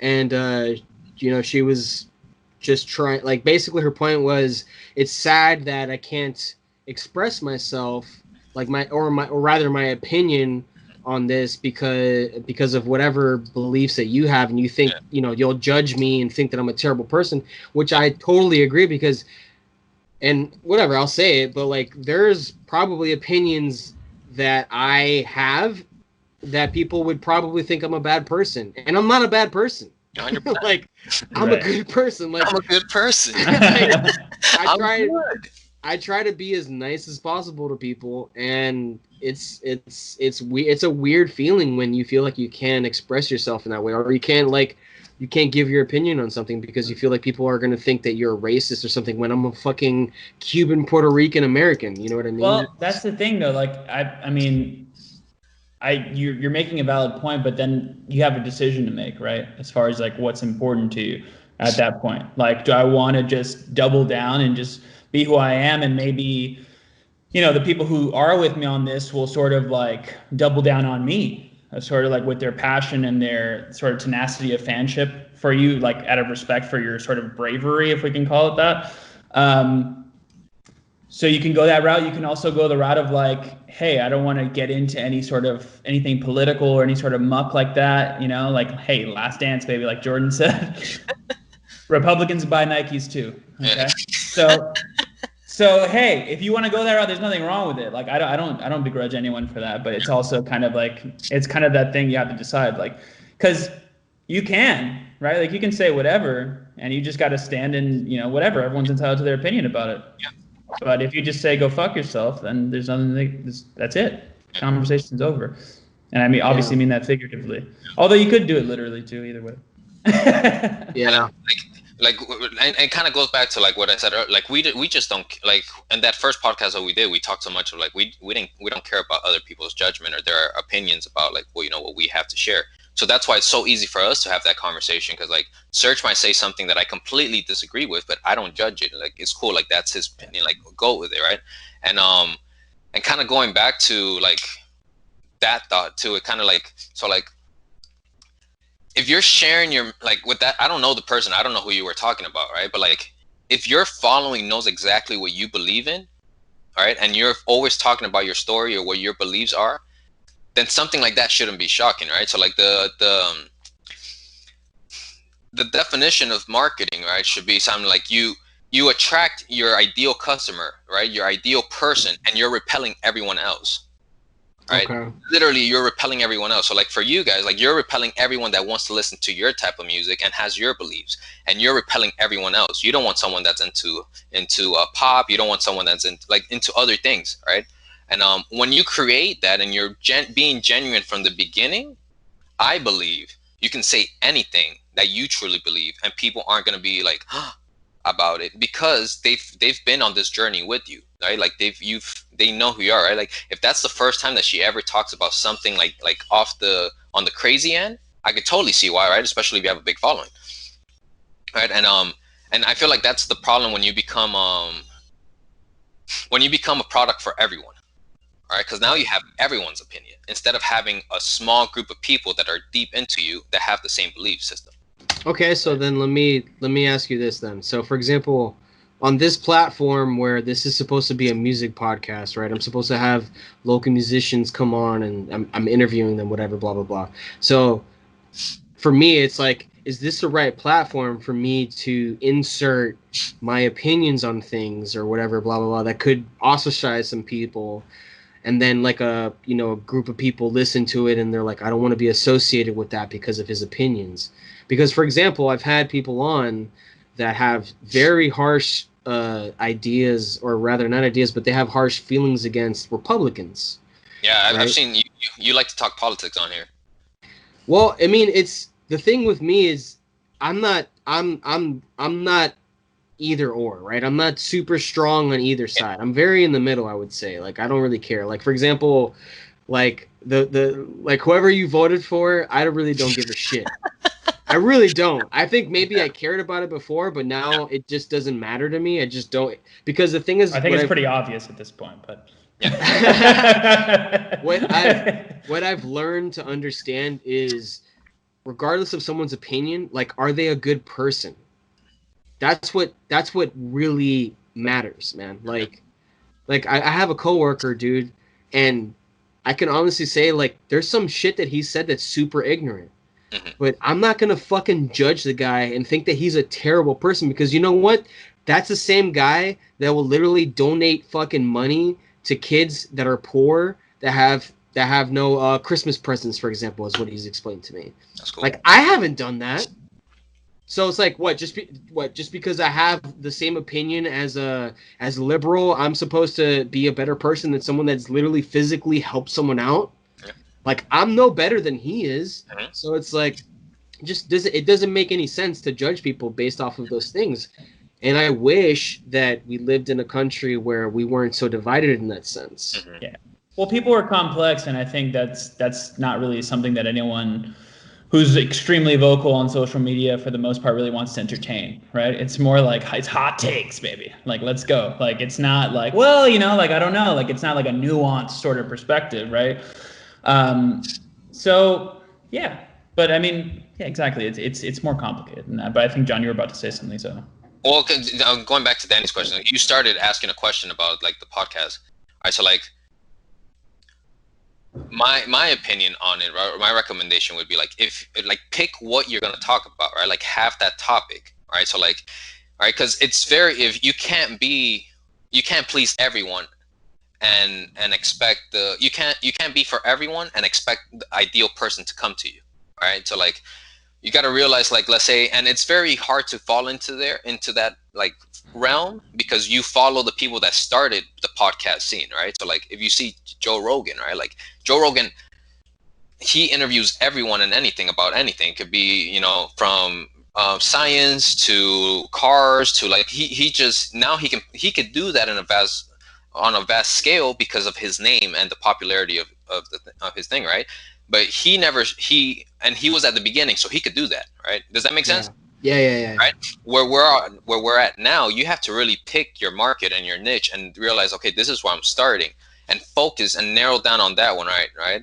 And have the questions, have everything that's going to help you grow that. Now, at the same time, that doesn't mean that can't change down the road, right? So like, I know one thing that's always hard is like, hey, I'm going to make a decision that I'm going to stay with the local scene, let's say in Tampa. And it's like, but what now if I grew? Right? Yeah. Like because in the back of your mind, it's like, well, I know I'm going to be bigger than this. Like, I don't want to limit myself. And it doesn't mean that you have to limit yourself. It just means that you can focus and narrow down your focus on what you're doing right now, get to that next level and make the next one, right? And now you open up a new realm around your podcast. But you've already picked exactly who you want to target, and you're going after them. And every conversation that you're having, you're going after them, right? So like, something that's really helped me in the marketing world is like, whatever product I'm trying to sell, what I'm doing, I'll write a description of who the ideal customer is. Like, I'll write a paragraph. I'll say everything I can think of about that person. All right. So like, Julie's a mom and she does this and this and whatever. And I'll write a whole paragraph, and then I'll go on Google and like look up moms. Right. And then I see a picture and I'm like, that's Julie. Like, that's who in my mind I picture, right? So if I print that out and I put it somewhere, and I'm always like, I always ask myself the question of like, is this something that she's going to want to listen to? Is this important to her? All right. Because your podcast, what you're doing is you're giving information to other people. You're answering questions that other people might have. Does that make sense, Danny? Yeah. All right. So like, if you say Julie's your customer, you're the person that's coming to your podcast to learn, what question does she want to know from the person I'm interviewing? And then if you're always just thinking about her, then that's the person you're going to get. Because every time you answer a question, she's going to be like, he's talking to me. Like, this is for me. Yeah. Right? So like, right, it's important to just have that clarity of like, okay, who am I serving? Who's my customer? And where do they want to get to? What's the end result for them? Right. So like, I'm going to, like, the podcast I'll be releasing in the next few weeks is like, there's a lot of people out there that have great messages that have had amazing things happen in their life, and they can impact people, right? And maybe they've taken courses on how to become like a motivational speaker, a personal coach, a personal development coach, stuff like that.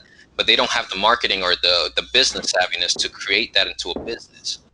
All right, like, they just don't know how to. So that's who I'm talking to. I'm talking to Dave, who's a personal development coach that wants to make money out of his expertise. He wants to turn that into a business, but he doesn't know how to, right? So what I'm going to go do is interview everyone that's already making money from being that person and asking them, hey, if you had to start from the beginning today with everything you know, what would you do?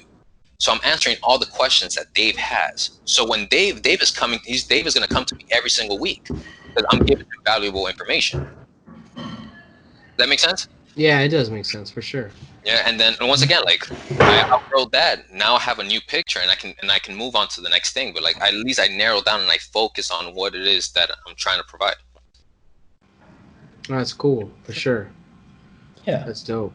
It's something to keep in mind. Like, I think what you're like, and correct me if I'm wrong, but my impression with you, Danny, what I think you're trying to do with the pod is like try to ask like the questions that like you would want to hear asked to the guests. Definitely, right? For sure. So I think in your case, like then as a result of that, like you can sort of like basically trace it to like your audience being people who are like-minded to you, like where it's not really like where you have to go so outside of yourself to necessarily say like, you know, like where it's a mom where it's like so different that you have to like really understand, but like you can kind of like distill it down to like kind of the core elements that kind of align you with an audience, you know? Yeah. That's legit for sure. That's legit. Yeah, and I do try to have. So usually when I'm getting ready for someone to interview or whatever, I usually have some like a basis of questions that I want to ask them, because I try to think of like what would be interesting. What do I actually find interesting in this person? What do I not know about this person, for example? And then I'll ask them about that. So yeah, that's what I've tried to do that. I've also tried. So like the weird thing is I've also tried to step away like a little bit from that too, and trying to see if I can, excuse me, if I could do one without necessarily having like a specific thing to ask. So obviously it'll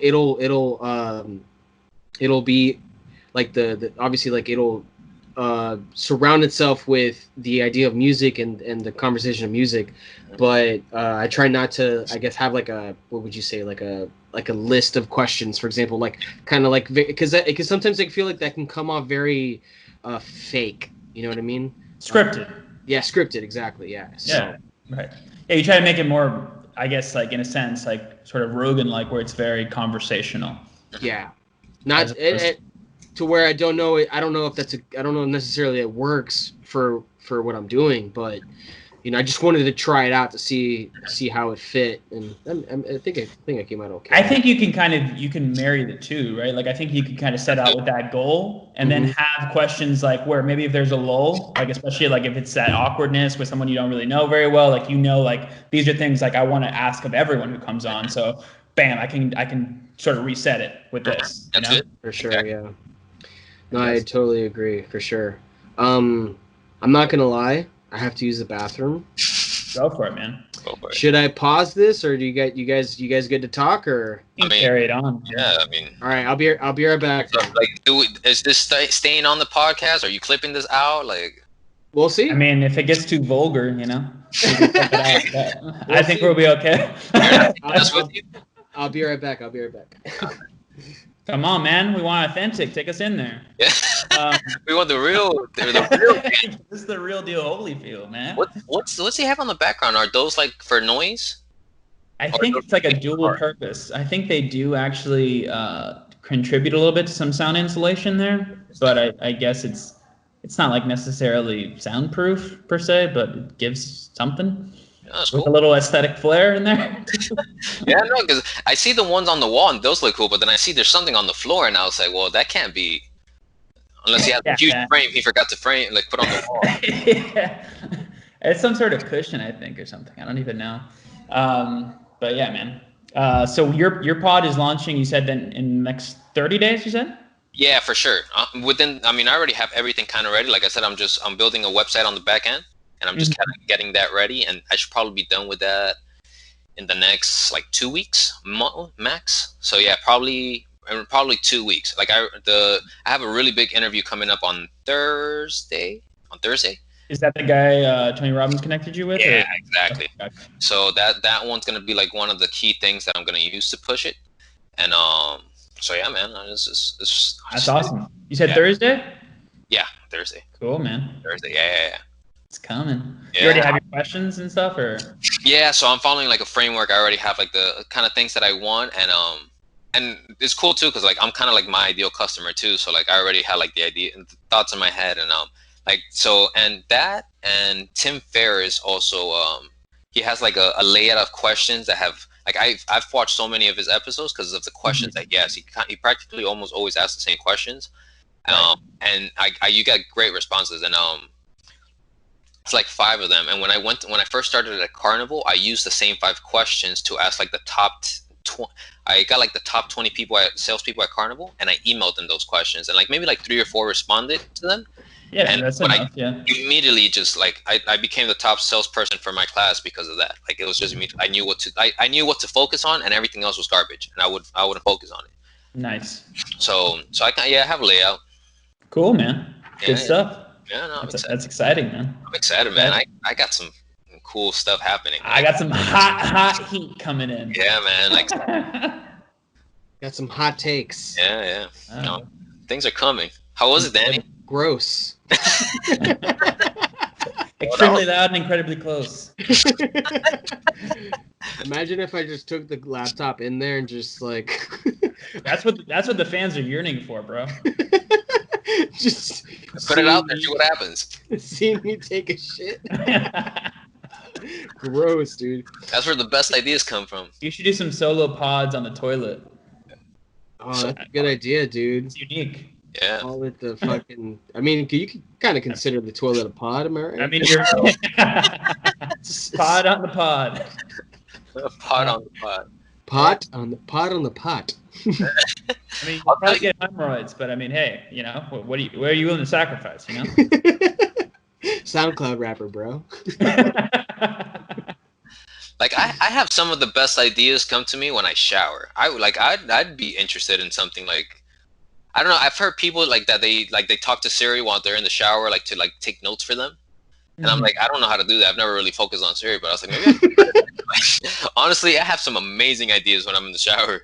I don't know how to do that, but I guess all I gotta do is talk to her, right? Yeah, literally just say, "Hey Siri." No, I don't know. I don't use Siri much either, though. I feel like it's just kind of like, I just feel goofy doing it. Am I just talking to my phone? You're like a Disney character? That's weird. You feel goofy. Also, like, I feel like it's, I don't know. Yeah, I feel like I can do it quicker half the time. Maybe I'm just like competing with the machines in my mind. I don't know. Well, can I pick both your minds on something then? Pick away, baby. Yeah, because so recently, I've you guys know, I've always journaled for a long time, all right? But like recently, I discovered I've been doing it completely different, and you know, I run through ideas all the time. Like I'm constantly like getting an idea of like, oh, okay, maybe I should do this, or maybe I should help this person create this and stuff like that. Right? So like recently, I've been like, the moment I get something, I write it down because usually like I'll forget them, right? The reason I'm bringing it up to you guys because I feel like that's what happens with music. You might hear like a little tune or something, and so is that what you guys are using voice memos for? Yeah. Yes. 100%. Okay, and now, how do you go from you got it out of your mind, you put it on a voice memo? How do you go back to like making sure it happens? You want to take that, Danny, or you want me to jump in on that? Yeah, sure. So it depends also, like, am I recording it on a guitar? Is it just my voice? So usually the things that basically get churned out the quickest are things that are done on instruments first. So if I play on the guitar, I have something already, basically semi-recorded, whether it be a demo, and I can kind of translate that easily to recording it on the program. If it's like literally my vocals trying to like play, let's say, like a part, a beat, or a melody or something like that, that's a little more difficult. So obviously, like, a melody is the most difficult because then you have to figure out the chord progression behind the melody. If it's a beat, then now you're trying to figure out what the chord progression on top of the beat would be. So yeah, it's definitely easier if it's like let's say like a bass part or something like that. I find for myself the weird thing is I wish there was a way, and maybe I should start doing this by just literally speaking, saying it clearly into the voice memo. But I find myself, if I have like an idea, let's say it's just like a bass part or something like that, and I actually have I have the full song already written in my head, right? But like the main driver is the bass. Mm-hmm. What I should start doing is including, so the theme that you have for this song is like a dark theme or whatever it might be. You know what I mean? Or this is what you're thinking the strings are going to sound like, or the guitar part's going to sound like, just voice it out and do it while I do that, mm-hmm. because that would actually make it easier to kind of finish out an idea. Because I do find myself listening to things and then trying to think, what the fuck was I thinking when and not in the sense of the part is bad, more of like I listen back to it and I go, I can't even fathom the idea that I was like the feeling of the song that I was trying to go for. Well, yeah. So let me rephrase it a little so Sergio can give me your feedback, right? So obviously you're putting the ideas on your phone, right? Like what I really want to know too is like, how do you make sure that idea doesn't just stay on your phone? All right, like how do you make sure that like you got something, you're like, this is good, but I'm not near an instrument right now. Let me just put it on my voice memo. And how do you make sure you get back to it and it just doesn't, all right? Because it could just be an idea, and we lose a bunch of those every day, right? And then it could be an idea on a phone, but like Serge, you have 1,500 something voice memos. Like, are there a bunch of really good stuff there that you just kind of like let go and you forgot, or you have a system? Okay. Never. My mind revolves around what song am I writing right now? Like what's my best idea? Like what do I have right now? Like that's all of it, right? So if the next time I pick up an instrument, which is going to be some point in that day, like it's going to be, what do I have? You know, like it's very much like, it's not organized, but there's so few checkpoints that there's no way to get lost, right? Like it's just like, okay, what did I have? Did I have anything? Like I know if I came up with a good idea, because I'll get excited about it. So I'll be like, wait, I had something, right? Like, let me check. And then sometimes you go to it and then there's a whole other thing of like recontextualizing it, right? Because like to Danny's point, like sometimes you're humming a piece of it, but in your mind, you have such a vision that there's so much more, and the series of notes that you're putting down in the voice memo doesn't really capture it or do it justice. Like you can't convey sort of like a room that you're in, a space with all of it fully formed with a small voice note. So like to Danny's point, like I will try when I'm recording to get as much of it out as I can. So like I'll try to like beatbox it and then put like a little bass thing if I have it, whatever I have. As much as I have, I'm letting it out. But as far as like following up on it, like I'm always like, I'm very like, when I pick up an instrument, it's very rare that I pick it up to just noodle. Like I'm not picking it up to just like, like I don't, like it's never that. It's always. That's me. I'm a noodler. But that's why he's good at guitar and I suck, right? But like, so whatever. So like, right? But so it's give and take, you know. But like when I'm playing, like I'm trying to write something. Like I'm trying to come up with an idea. I'm trying to develop an idea. I'm trying to get something. I'm trying to move the baton. That's not the right, whatever. But you get what I'm saying. Push the lever. Yeah, exactly. I'm trying to just like make progress. Like even if it's just like I really developed this melody, like it's more distilled to what I want it to be now than it was when I started an hour ago. Like that's a victory. Like it's a minor one, right? But if I add all that up, we've got some songs in our hands that are good. Oh, I could totally see why you guys work together well, like putting music, because Serge, you're super analytical and like you have like a thought process to it, and Danny's more like flowing and creative and just like just. Danny's brilliant, right? Because what Danny does, right? I can never do, right? Like as far as like someone comes in with an idea and I'm like, oh yeah, we can just do like and be like, give me 3 business days and I'll come back with something that's really dope, you know? But like, I don't, like Danny is really like, can spontaneously really just like boom, boom, boom, boom. And like, okay, this, and then like, you know, like he can really like, he has a really excellent mind for that. His flexibility is really helpful in that sense for you. Yeah, right. 100%. He has a lot of spontaneity in his creative thoughts. And the good thing as well is that like I can kind of jump onto that wave when I'm working with him. Yeah. Right? Because like then I can kind of react to him. And then once I can react, but I can't react to myself, right? Yeah. Because I can't surprise myself. Right. So it's an interesting oh, that's cool. I mean, I didn't know that. I mean, I know that about the two of you because you guys are, even though we're all kind of very similar, the way that you both work is completely different.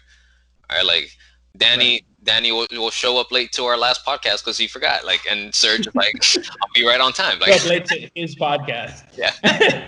Or rather, not show up to his podcast. Right? But that's cool that you guys have like done that. I could totally see why that's super beneficial. Super beneficial to both of you because I feel like obviously Danny needs that structure in order to take it to the next level, and you need that flexibility in order to. Right. Yeah, I agree with you to an extent, but also to not to flatter myself too much. Danny is also you know, he's got the structure as well. He just like maybe, you know, doesn't think about it as much as consciously maybe as I do, but like it's not like he's like just like a bunch of ideas floating around either, you know. But yeah, I get what you're saying. Overall, I see what you're. Yeah. Hold on, guys. Lukey's going to sleep, so he's coming in to say goodnight. Bye, Lukey. Say bye. Lukey. Say goodnight. Bud. Love you guys. Love you, buddy. Love you, bud. Leah's gonna come. He looks just like you, bro. It's crazy. Say hi to Leah, guys. Say hi. Hi. Say bye-bye. Can you say bye-bye? Yeah. He's like, what is happening? He's like, love you guys. Good night. Lukey's like, he's laughing too. Love you, Bubba. Oh, that's awesome, dude. Oh, yeah. They're so fucking cute, man. Oh, they're amazing, dude. And Lukey's so like, I love his energy. Most amazing energy, dude. Like, yeah. the moment he wakes up. He's a silly little goose. He is. Literally a little John. He's literally little John. He's a rapper. He's a little John. He's a little John. The platinum selling rapper, actually. He wakes up, he opens the door, and he comes out running. Like, the moment he wakes up, like, the energy's there. Boom. I was like, all right, cool. Let's hit me with it. Oh shit. No, but to build on that point that Sergio's making. So like personally, I find myself the easiest way for me to create music is always when someone else has something. So I find myself, yes, a foundation. I can write something so quickly when there's a foundation already built for me. That's beautiful. I've seen it happen. It's cool. It's nice. Like, and that's why whenever I try and write songs myself, like to be honest, it takes me a very long time to hash out the ideas. It takes me like, so I had someone on Las Nubes, Ali, shout out to them. Ali was saying, like, she was saying in a way where she felt like it was a long time, where she worked on the song for a year. And I'm like, well, how about 5 for me, bud? Like, literally, that's happened where a song has been sitting for years and years and years. And it takes forever for me to finish it, just the way I work. Sometimes it happens quickly. It does happen sometimes where I'll write something quickly, but usually, like, it takes a long time for me. And, like, funny enough, dude, sometimes I treat songs like puzzles. So let's say, for example, I have one part, right? I'll go back and listen to my voice memos. And sometimes those voice memos, like old recordings, they'll fit the similar style as the one that I'm trying to do now. And I'll just, sometimes I'll have to change like the key or something or whatever. But like that happens a lot too, where I just use like something I recorded years ago, and just kind of like use it as like the piece that fits the puzzle, and that'll become a song. It's weird. Yeah. So Serge, you don't move from one song unless if you're working by yourself. You won't move to the next song until you finish the song. For the most part. For the most part. Yeah, like, so sometimes like I'll have an idea that's like, if I get it a little bit off the ground, I generally won't leave it until I have it like mostly done. That's cool. And so like, but if I can't get it enough off the ground that I feel like it's a song, right? Like for me to feel like it's a song, or at least a song idea, like I have to have one part that's like, this has an identity. Like, this is something. Like, not just like, this is sort of like a meandering thing that I don't really feel like there's anything happening. If I can get it just, a little bit off the ground, then right, I'll stay with it. And it's like, I think about it all day. The thing is, like, it does take me that long. Like, it takes a long time, but like I literally obsess over it for like days on end, and sometimes I'll just have like ideas, like I'm just throwing ideas at it constantly, and it's just like nothing hits, and then inevitably something finally lands, and I'm like, okay, this is pretty good. And then even so, like, I'm like, I think this is good, and then another blessing of Danny is like, I can show him something, and if he likes it too, then I'm like, okay, so I'm not a crazy person, because that's the thing, like, especially like when you're working on stuff so often, like, you do lose the perspective, I can see that. And so it's good to just bounce it off of someone, just to someone to hear it. Like, you know, like I shared our stuff with Jack, and she was just sharing some information with me, and I was like, man, like I would almost give anything just to hear it as she does, you know, just because I just don't know. Like I've heard it so many times. I've heard it probably like, I mean, I don't even know. It could be thousands. I have no idea. Like for in all the incarnations, like so it's like, you know, like when you say a word enough times in a row, like it starts like, what weird noises are we making with our mouth, kind of a thing. Like that's how the songs can sound, like when you hear them so many times. Yeah, I don't even know where. Yeah, but yeah, basically, for the most part, though, right? If I start something, like I like to finish it, like especially if I think there's potential. It's like, God, I just gotta get it. I gotta know. I have to know what is it. What is it? What's it gonna be like? What's in the box? What's in the box? My dick. Yeah, exactly. That's what's in the box most of the time.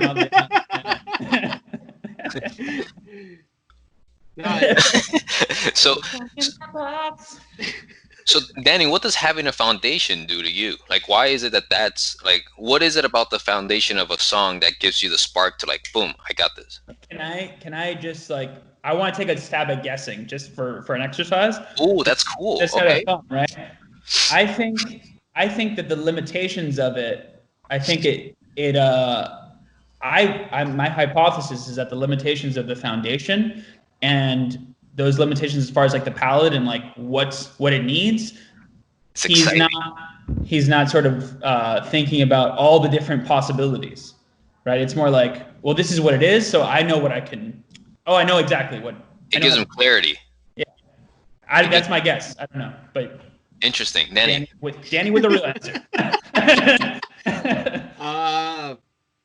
Dude, honestly, I don't know. I really don't know. I swear to God, this is something that I think working with you, Serge, has been the biggest proponent towards that.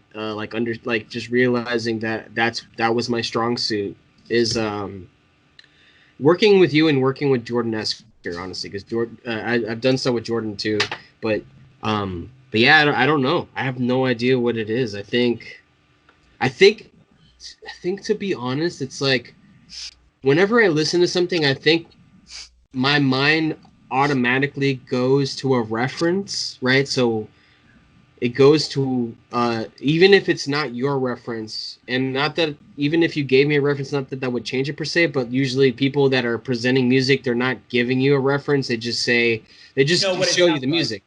Exactly. So like for me, I just hear things. It just happens automatically, literally. So if you give me a chord progression, I just fucking hear. I just hear it. I just hear parts. I don't know what it is, dude, but like that's just the way my mind works. Yeah, you need a point of reference. Yeah. That's cool. No, yeah.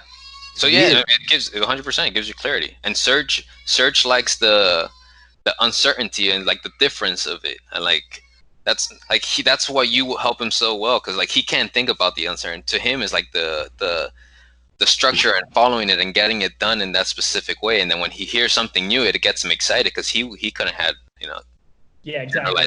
The thing is, like, it's usually by the time Danny's hearing it, like I've heard it so many times playing it, trying to get it to that point, that I'm just like, and honestly, more importantly, like the thing is, like I can come up with stuff, but the thing also too that I tell him as well is like, I'm like, I don't even want, like, I want to show him the least amount possible so that I don't bias him anyway, right? Like I want him to come into it almost like I want to show like the minimum that makes it the song with, even if there's a slight groove, fine, or something like that, but like the minimum so that he can bring like all of his like own color to it, because like I believe that it'll just be better. It's just gonna automatically be better as a result. God, you're such a piece of shit, you know that? Where'd that come from? I don't. All right, so then let me ask you this. So then, if I were to come, which I have, but I don't remember how the process I don't remember how it panned out or whatever. But if I were to come with you with like a full structured song, like just say like chord progression, do you feel then that your strong suit would not be adding color to the song that I introduced to you? Color. My strongest suit? No, not my strongest suit. I don't think that's my strongest suit. I could do it. The thing is, I could do it, but like I couldn't. It would take me longer than it takes you. You understand? Like you do it faster. You understand? I can't help but laugh. Can't help but smile at that. I'm not gonna lie. No, yeah, it would take me more time. Like the thing is, like with time, like I can do shit. Like like I'm not gonna be like, oh, I suck. Like whatever. Like I can do shit, but like you're faster with it. Like and yeah. But no, I could definitely do it. Like I mean, and some of the stuff that we've done is like that. Yeah, for sure. Yeah. So yeah, like I could do it too, but it's just different. It's different. Like I don't think it's my strongest suit per se. Yeah. Interesting. So I mean, in House of I, did you have that point of reference, Danny, where like it was someone with the foundation and you were coming in, or because you guys were all working together, you were kind of always started from the bottom up? Technically, House of I is pretty much the same as Blonde Gentleman, in the sense that Kenny writes songs and I write my parts to his songs, and then I write songs and Kenny writes his parts to my songs. That doesn't happen all the time, but for the most part, that's kind of how it's been. And like what I think is the most interesting in House of I, for that sense, is that Ellie plays drums way differently than I play drums. Which would be the difference of Blonde Gentleman, for example. And then Emmett is just a way better bass player than any of us. So he's just like, the way he plays is just different. And obviously, I think Ellie's a better drummer than I am too. She won't agree to that, but I think she's a better drummer. But she also just has the different frame. She has a different like frame of reference than I do. Like her inspirations are very different from mine. She has a different vocabulary. Yeah, exactly. And it's funny. If I may. She speaks a different language, if I might say so.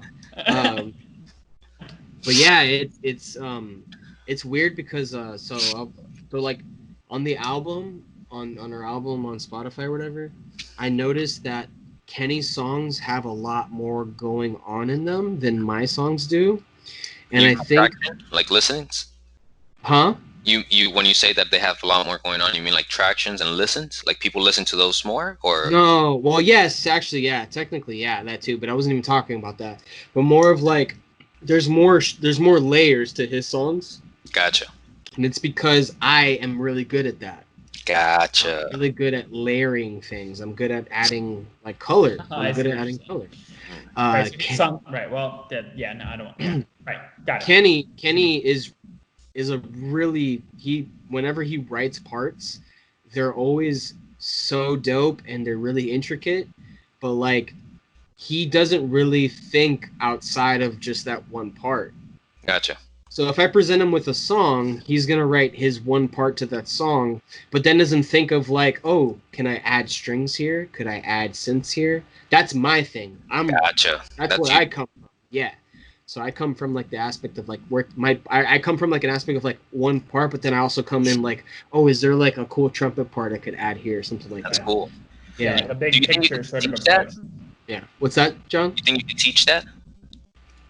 I don't think so. No. You don't think so?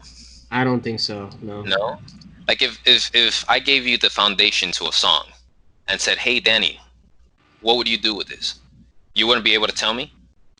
Okay, so I think that if you force somebody to do it, they could do it. Like Kenny could do it if you forced him. If you said, Kenny, I need 5 different arrangements here, like included in the song, he'll do it, and it'll be sick. Don't get me wrong, but it's not his intrinsic, ear to add that to the song.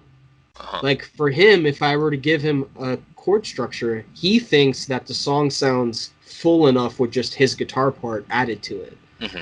Whereas when I write stuff, I hear multiple things. I hear like percussion pieces. I hear fucking synth pieces. You know what I mean?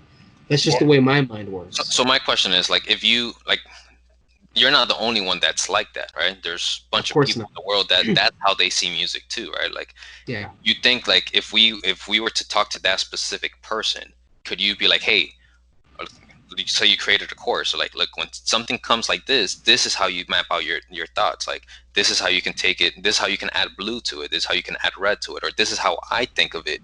Literally how I see shit. Right? Okay, no, that's cool, man. Like, because honestly, there's people out there that are like, you might be at this level, and there's someone that's right below you that would love to get to that level of how they put music together, right? So not everyone can be like a Serge or a Kenny that can lay down the foundation and really be analytical about it, right? There's people, like, every band needs a you, and someone that could add extra color to the painting to make it go wow. Yes. Right?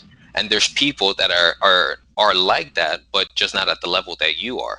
And you can help them get there by just explaining the theory, how you learn these, how you went about it, or how you practice it, right? Like, that's how your mind works, but it might be in other places too. You might look at let's say comedy, and in your mind make another joke out of what just happened because you can add that color to it. All right, and it's like, there's someone there. I think that's really cool. I don't mean, it's just, I think that there's definitely, I think if we both like had more theory knowledge, then maybe something like that would be possible. But I think, I mean, I could be wrong, and correct me if I'm wrong, Danny, because we're talking about you specifically, but like, I don't know if you know where it comes from enough to be able to show someone how to think that way necessarily. No. You know? No, because basically it would be me saying like, so when you hear this, what comes to your mind? Mm-hmm. And it's like, I can't impose what comes to my mind in somebody. You get what I mean? Yeah. So I think so this is actually a good point, John. So to what you're saying, I think you can teach someone how to write a song, right? That doesn't include the color. Yeah. I think producers, people that write rap beats and shit like that, that's where that is. Like, I feel like that's why I feel like personally, like, I could actually do a really good job of being a producer. I see. For a rapper, because I could make the beat, I could add the color, all that shit to it to write a dope ass rap beat. You know what I mean? So like, that would make more sense in that aspect of music. You know That's what cool. I mean? Because what you're doing, you don't necessarily, let's say, have to teach it, right? It's more like you can help someone develop it. Yeah. Like, they already, like, you're not going to try to teach Serge, because Serge thinks completely different. Or like, that's not what Serge wants. That's not going to work for Serge in the long term. Like, he has his skill, right? But if someone that has your skill, you can teach them how to develop it. Like, that's cool. No? Right. And I could totally see, like I never understood the difference between until right now. You said it, the difference between a producer and the person that's actually making the song. I never realized that you were adding extra layer. I never realized that. That's cool. Yeah. Oh, so like a fucking great example that would be like Jordan Esker. He kind of produced our album, Serge, and he added kind of like aspects to the album that we would have never thought. And he's like, I think he's a good songwriter as well, but he's really good at doing the kind of things that I do too, where he can add stuff to it. So he found his niche in that sense of like, I can be a producer for you guys, and I hope that he gets more work out of it. I'm sure he will. But like, yeah, he did the things that he did, just like with recording, which I actually think is more that's actually more obtainable to teach someone, because you can kind of teach someone the program and teach them the kind of like tools that they can use to make these kind of sounds or like this kind of effect or whatever, blah blah blah. Like, that would actually make more sense in my opinion than kind of like the more subjective artistic view, right? Because like, John, it would be like me. So let's say like Serge were someone that I'm trying to teach how to color things, right? Like, if I were to ask him like, here's a chord progression, what would you do to this? You know, for all I know, he's like, it's good how it sounds, in my opinion. You know what I mean? Right. Like, it doesn't need anything extra. Because that's the thing, that there is music that exists that is just more stripped down, right? Like, there is music. Beatles. Yeah. Right, but even that, well, yeah, but it gets more layered as it goes on. Sure. Like, sure. Yeah. Well, Right. so But yeah. what if you were teaching not Serge, right? But what if you were teaching yourself 2 or 3 years back, where like your skill wasn't developed to the point that it is right now? Like, is there things that you would go back and be like, hey, like, it's good that you listen to different type of music other than yours because it allows you to gather more information. It's good that you go out and watch comedy because it allows you to see how other people develop it. It's good that you go watch. Applicable. Yeah, that's definitely applicable. I could say that. I think for myself personally, I've always had this mindset of being able to add shit. The difference now is obviously having more equipment to my disposal, and then also understanding that that's just the way I work better. So I think a better teaching tool would be to figure out what a person's strong suit is and having them focus on that. You know what I mean? That's cool, man. Well, but to John's point, though, I will say that I think you do benefit in real time from is just listening to more shit because you have more references, and I know that that's obviously something that you pull from. So yeah, that. But obviously, that doesn't necessarily show you how to integrate them and apply them in a practical sense to what you're listening to. Cool. But the more that you're exposed to, the more that you can pull from ultimately. Yeah, I've listened to so much music, like in the past whatever year or two, just like jazz, fucking everything. I mean, it's jazz has been something I've at least had like roots in since high school or whatever. But just to listen to it now and actually enjoy it and understand the dope, like what's dope about it, like it's kind of neat, and it definitely changes. It changed my mind about music, but then weirdly enough, at the same time, I'm getting more into pop music. Like I've been listening to like a ton of '80s pop. Like Tears for Fears and shit like that. And I don't know. It's just funny. It's funny how. Go ahead, sorry, John. Oh, is the jazz, because from what I've actually just recently, I was talking to someone about jazz, and they were telling me like there's no real structure of like jazz. Like jazz is always like someone bringing in their. No, there is. Yeah, there is. No, see, yeah, hang on, wait. You're mistaking structure with improvisation, right? Yeah. So actually, this kind of goes back to the whole foundation sort of thing, right? In the sense that there is an agreed upon foundation, and many times it obviously depends on the artist and the particular piece or whatever it is. But usually, there's in many cases just like two different parts structurally. And then what happens, though, is that multiple musicians will take solos within that are totally improvised. So they're just coming up with that on the spot, but they know what the structure, they know what the foundation is, they know what the structure is. Yeah. But within that, they're just freestyling. It's like it's all loose. Yeah, if you actually think about it in the sense of like the structure, like chord wise, it's actually quite simple. It's just the shit in between, like the notes in between, that is what makes it difficult.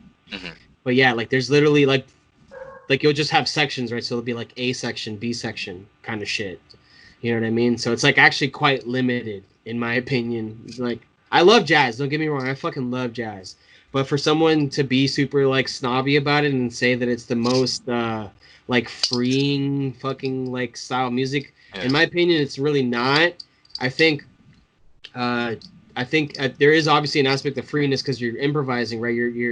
You're expressing yourself, but like even literally the order of when the solos happen in jazz music, you can kind of like usually it's like piano first, then fucking bass, then drums, and then it goes back. And that's like your typical, well, like assuming that there's no like sax or trumpet or whatever, but typically there's like even that structure of like your leads will go first, then your fucking piano will go first, then your bass, then your fucking drums, and then it'll go back into like the section A or whatever, blah blah blah. Gotcha. Just like technically not that like unlimited or whatever. But that's why I like there's a group called Get the Blessing, and they're like a rock jazz group, and they write songs, but like with no singing. There's no singing involved. It's just songs, and it's still kind of like jazz influenced, but with riffs and stuff like that. I like that stuff. I like that stuff a lot because it's like they have dope song structures, but with solos involved, like solos included in that, which is cool in my opinion. Gotcha. Right. Yeah, because it's not just like a boring. Well, not boring, but like not just like a 4-chorded song, like a 4-chorded section or some bullshit. You know what I mean? Yeah, but if we're being fair, like there are a lot of jazz songs that have like way more chords than you would find in a rock song. See, so yes, for sure. So there like, are. so But like Giant Steps, right? Like the famous one, Giant Steps, John Coltrane. It's like really like just fast, like going through tons of chords, and it's like kind of like a famous like jazz musicians know like to solo over this, like you have to get to a certain level because the changes are so fast, and you're soloing over those particular chords, and you have to like outline the harmony. So like there is that, right? Too. Yeah. Like, and the chords are more complex, right? They're more, there's more use of like 4 and 5 and more complex chords than you would find in like pop rock music, generally speaking.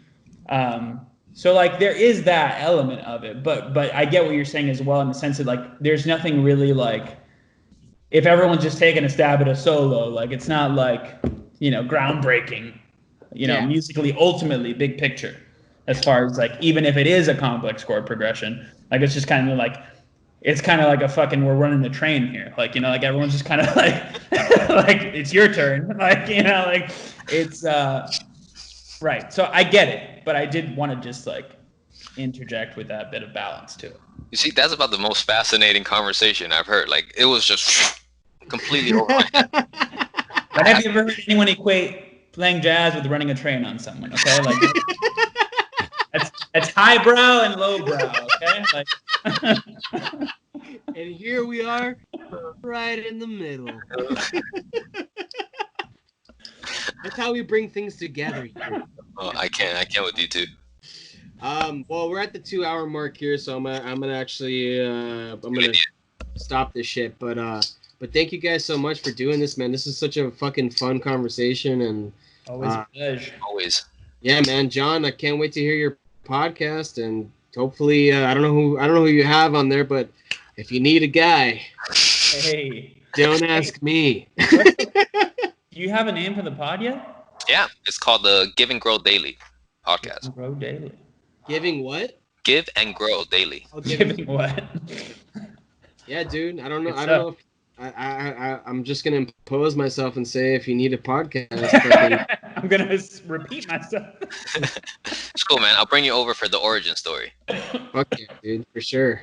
But yeah, man, thank you guys so much, and yeah, this was a dope conversation, dude. So thank you.